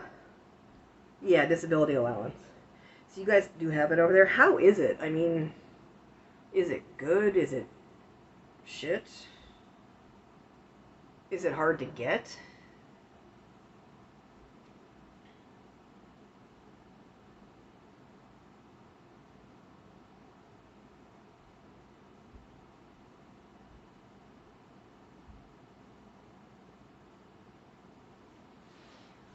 Not that I really have a way to move, but I am curious as to what other countries have comparatively for people like me.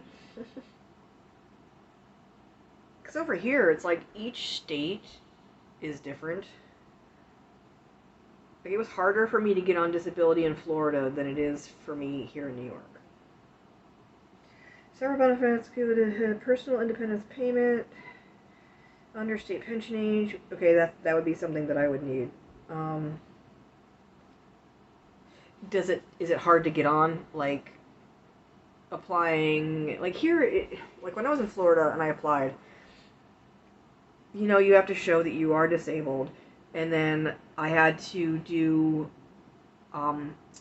you get denied a lot unless you're like legally blind and things like that, so you have to get a lawyer and fight it, and then they take part of what you receive, but then you have to do an interview with a judge, and the judge has like a health expert who listens to everything that's going on, and then they decide whether you are disabled or not. And yeah, it took me like 3 years of waiting to get on and fighting it, to get on disability. But that's pretty much how everybody is in Florida. You fill it out and send it back. Oh, that's not terrible. I mean, do a lot of people get turned down?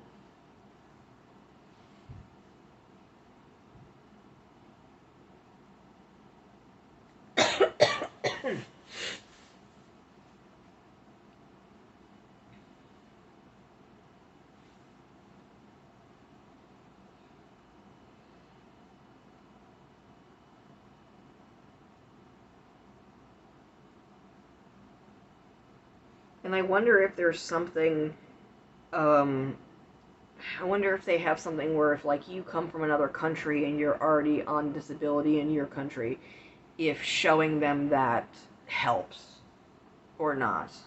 I'd be curious about that. Because it's gotta be a thing. A compressed disc. I have a bulging disc. I was just reading it the other day. I have a bulging disc. I have a symptomatic hemangioma on my spine. I have spurs all up and down my cervical spine. I have a narrowing of the space between the vertebrae in another spot. I have fluid in between certain spots. Then my shoulder's all fucked up in like 80 different ways. Then there's the mental health stuff. I'm really wondering. I should move. I don't know. I have no way of getting. Moving to another country would be more expensive than moving here. And I don't know how I would do it on my own. It might be nice, but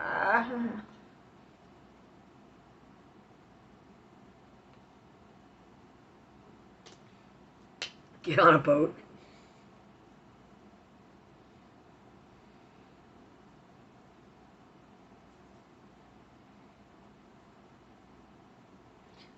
Just rent a shipping container for my stuff.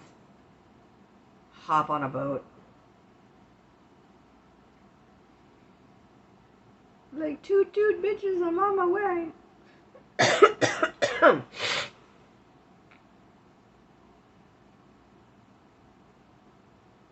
Being put up in hotels. I wish somebody would put me up in a hotel. I mean, I'm in a hotel, but I wish somebody else would put me up.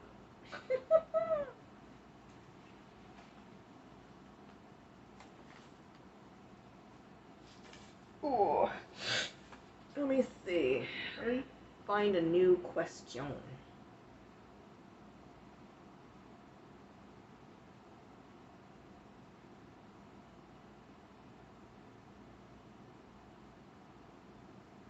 This is an interesting question for me. 30 pounds. Is that a lot? I don't know. Is that good? 30 pounds a day. I don't know what 40 bucks. Oh, okay. Um, that's not a lot. That is not a lot of money.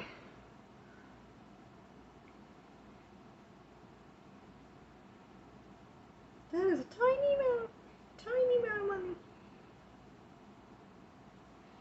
Alright, this question is going to be if I didn't have agoraphobia. Where can you go that will bring you a whole bunch of happy? Is it an indoor venue or an outdoor space? Whether it's a quiet corner, a public place, or a special chair that's comfy as fuck. Make a list of your favorite spots. Alright, if I didn't have agoraphobia. Well, number one, I'd be back in Florida in a fucking heartbeat because this cold ass shit is fucked and I hate it. But around here, there are some places, just because I grew up around here. Granted, I left this area in the 90s, but some of my old nostalgic haunts of childhood still exist. That aren't depressing. Let's see, there's Joe's Dairy Bar. It's an ice cream place that's been around since before I was born. And it's still there. And it looks exactly the same. I would go there. I would have an ice cream. I would sit and listen to the frogs because it's right next to a little swampy area. And just remember being a kid and walking there from my house with my mom. I would go there. When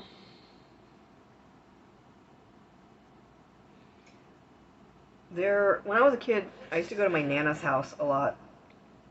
And I'd walk all over the neighborhood and ride bikes and stuff. And there was a spot in the woods with this giant boulder. And New York has a lot of big old boulders and outcroppings in the woods. And there's this one spot, it was right near the road, so it wasn't too far in the woods. And I'd sit on this little rock. Well, it wasn't little, it was a big rock. And it kind of jutted out from a hill. And I would sit on that and just sit. And I would sit there again, even though I'm like old. I would go there. I would climb on that rock and I would just chill. Universal credit, if you are on a low income or unable to work, you get money. Okay, yeah. That seems similar to what we have over here. We have Social Security, which is like that, and then we have disability, which is the other thing that you were talking about. So it sounds like very similar to what we have going. Let's see, what other places would I go that make me happy?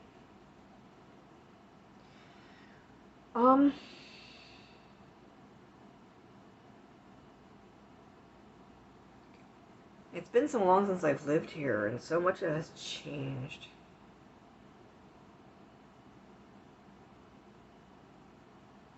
That's not a whole lot of money, though.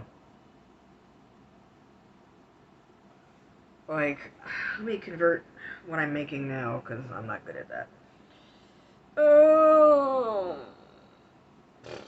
US dollars to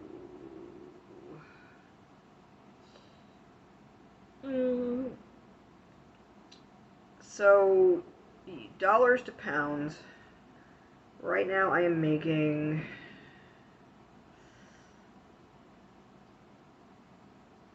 converted it would be 700 pounds and what, 38 cents, whatever it would be called a month.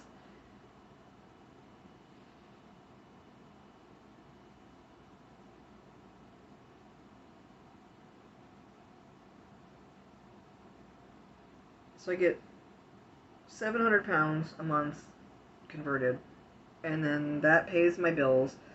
I was getting food stamps. I'm no longer getting food stamps because I have to reapply.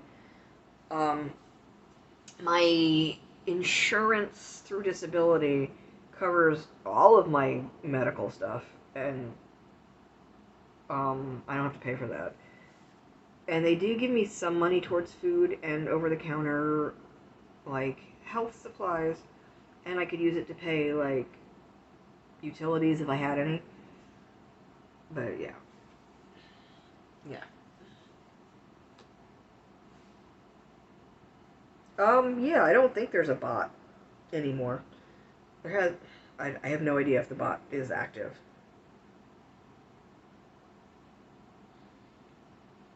I don't think the bot's here. Oop. I'm gonna take a look. Let us see what we're looking at here. Overview. Benefits, universal credit, attendance allowance, new style employment and support allowance, industrial injuries benefits, constant attendance allowance. Oh, okay. Right on. That's pretty decent stuff.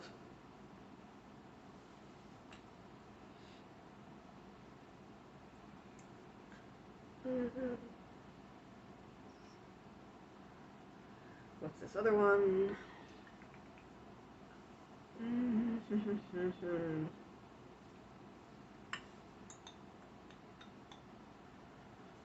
Vehicles and transport, exemption for paying parking benefits. So we have something like that. Bus pass, we have something like that. Help? Okay, I can't drive, but that's cool that they do that. If you've been assessed to local council and needing care and support services, direct payment allowing you to buy in and arrange help for yourself instead of getting it directly from social services.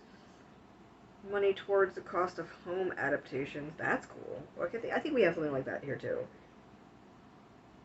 Universal credit. Get with housing costs. That would be amazing. Eligible for housing benefit and council tax. That's cool. Well, that's very cool stuff. Some of it is similar to what we have here. It sounds like, more or less. But yeah, no, that's good that y'all have that, all that stuff. Ugh, I have to reapply for food stamps. I have to continue to try and find a place.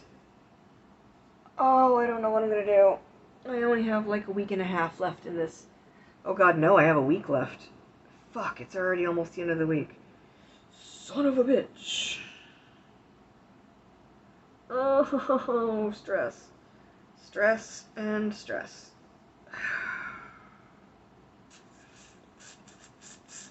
Motherfucker! I have to figure something out. Oh god.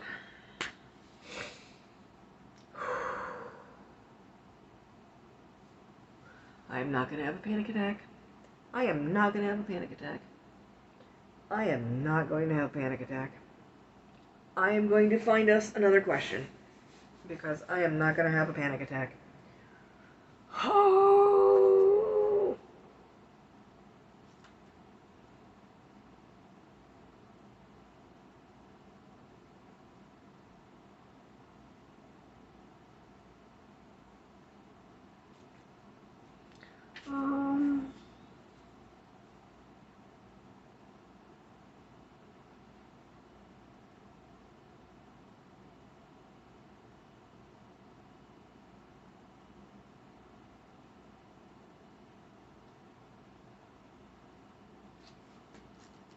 I am trying to deep breathe. I am trying.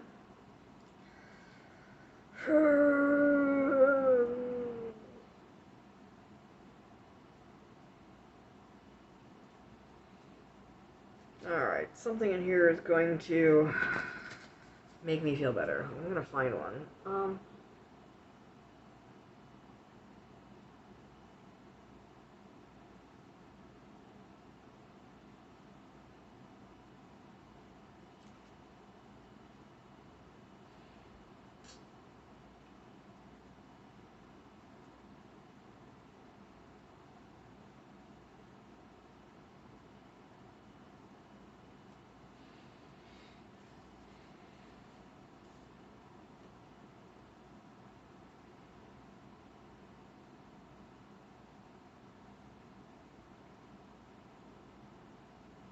Well, if you've got ideas, DM me or whatever it is you want to do.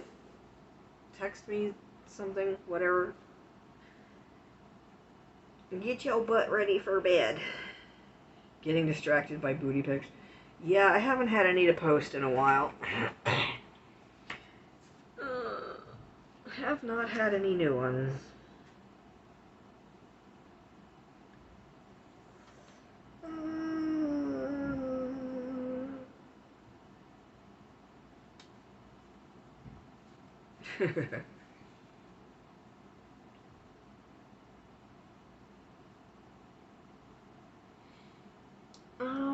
Let's see.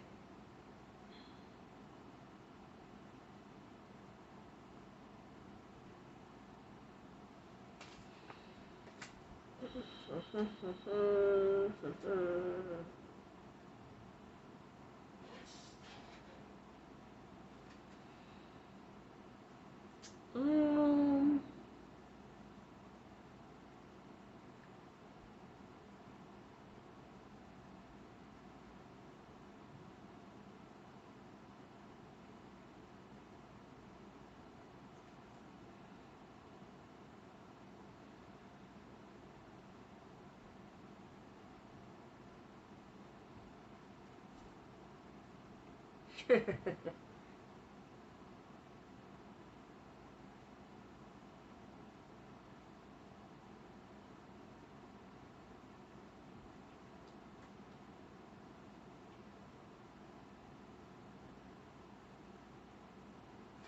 Alright, here we go.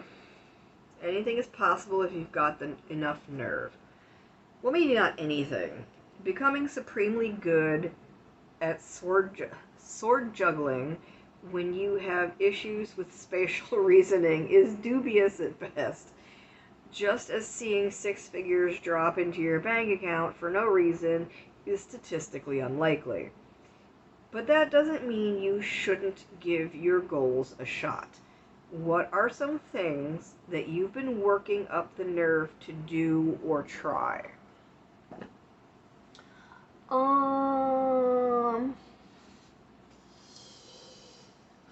Things that I've been working up the nerve to do or try. I would like to get out more, which means battling my agoraphobia and my anxiety.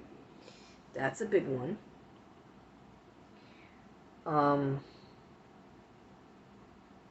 Okay, I will. Thank you. Thank you very big.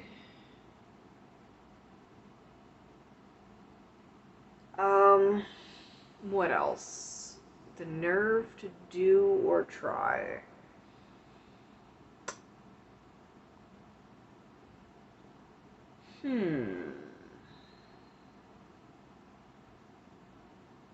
There's a few people that I haven't seen in like 30 years that I'd like to reconnect with.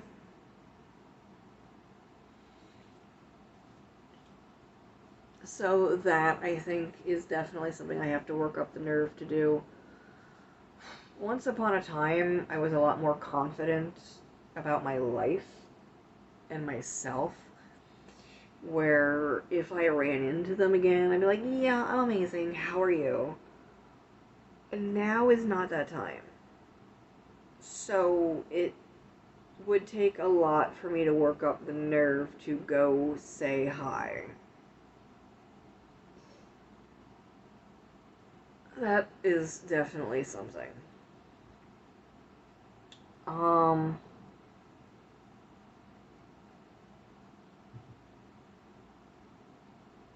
What else?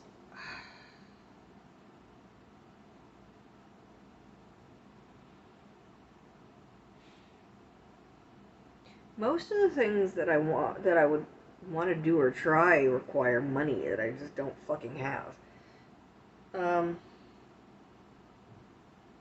Yay! I do love a good snuggle. Even with my bum arm, I'm a hugger, so yeah. Yay! I'm trying to think if there's other things that I need to work up the nerve to do.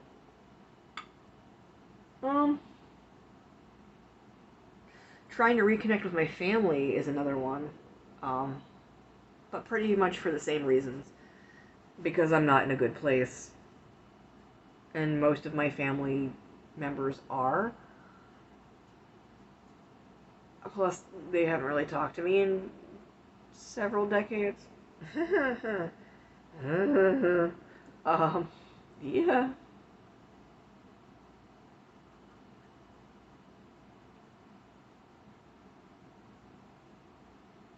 Oh, walk the train bridge. I don't like heights, but there's a train bridge here. It goes across the Hudson River over in Poughkeepsie. And once upon a time, long before my time, it caught fire and became unsafe, and they never fixed it. But it was always there. So when we were teenagers, it was kind of a rite of passage to get up on it and like at least try and take a few steps on it. And now, I guess, from what I've heard, they fixed it up, but they didn't like because no trains have gone on it in probably like 100 years. They weren't going to turn it back into a train bridge. They've turned it into like this walking park like thing. It's like they've built it up and they've planted like a garden on top of it and trees and shit. And you can go walk on it and everything. And it's still a bridge and it still scares the shit out of me. But I would like to do that just because now it's something that's stable and safe.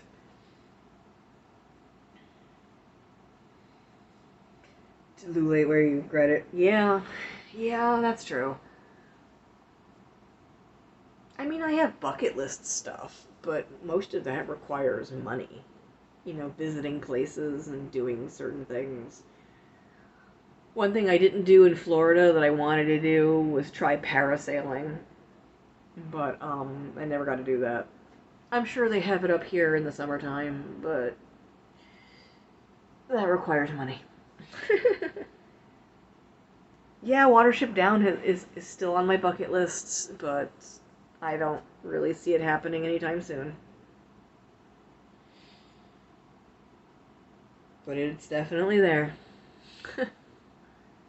um, but things that I can do that I just have to work up the nerve. I don't know. Maybe start dating again.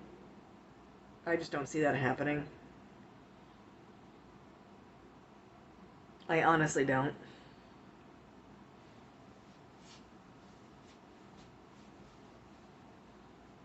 That one's just not very realistic at this time.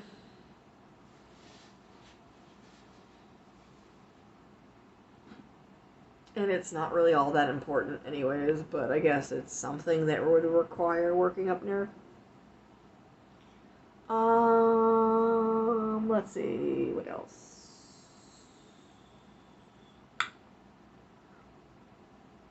I don't know. I am kind of limited, both physically and financially.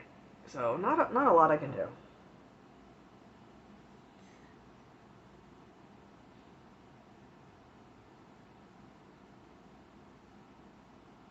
Yeah, you only live once. That is, it's the truth. Unless you're a Time Lord, and then have at it. You might come back as a ginger eventually.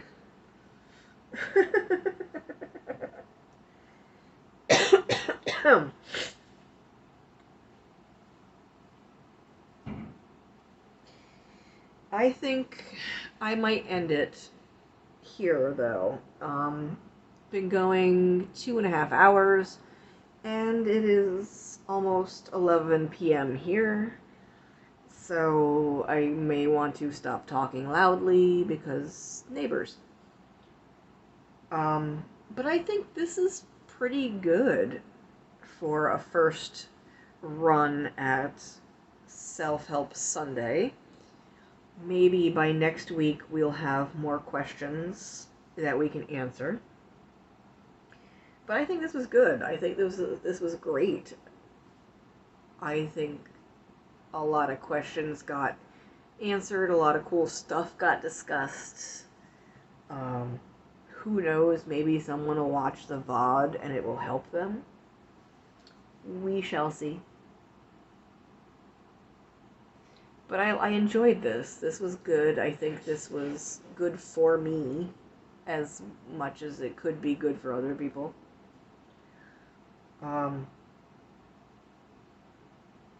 Thank you for the donation, my friend. I do appreciate it. I love your face. I am glad that you are here.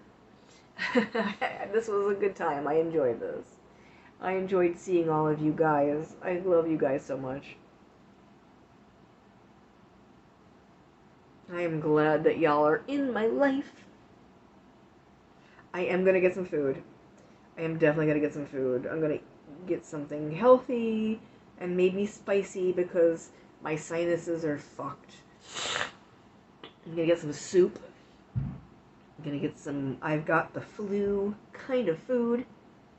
Thank you for that. I do appreciate it. Oh, I will see you guys. Yeah, ramen for real. I have some Jamaican style curry powder that I can add to it. That'd be good for spicing things up. But yeah, I'm gonna end things here. I will see you guys on the social medias, and I will try and be back here on next Sunday. I'm pretty sure that will be before I get evicted. So I am going to try. Yeah, we'll try and do this again next Sunday. I'm thinking of you too. I love your face. Thank you for coming and hanging out with me. I can do half a heart. There is half a heart for you. Boop.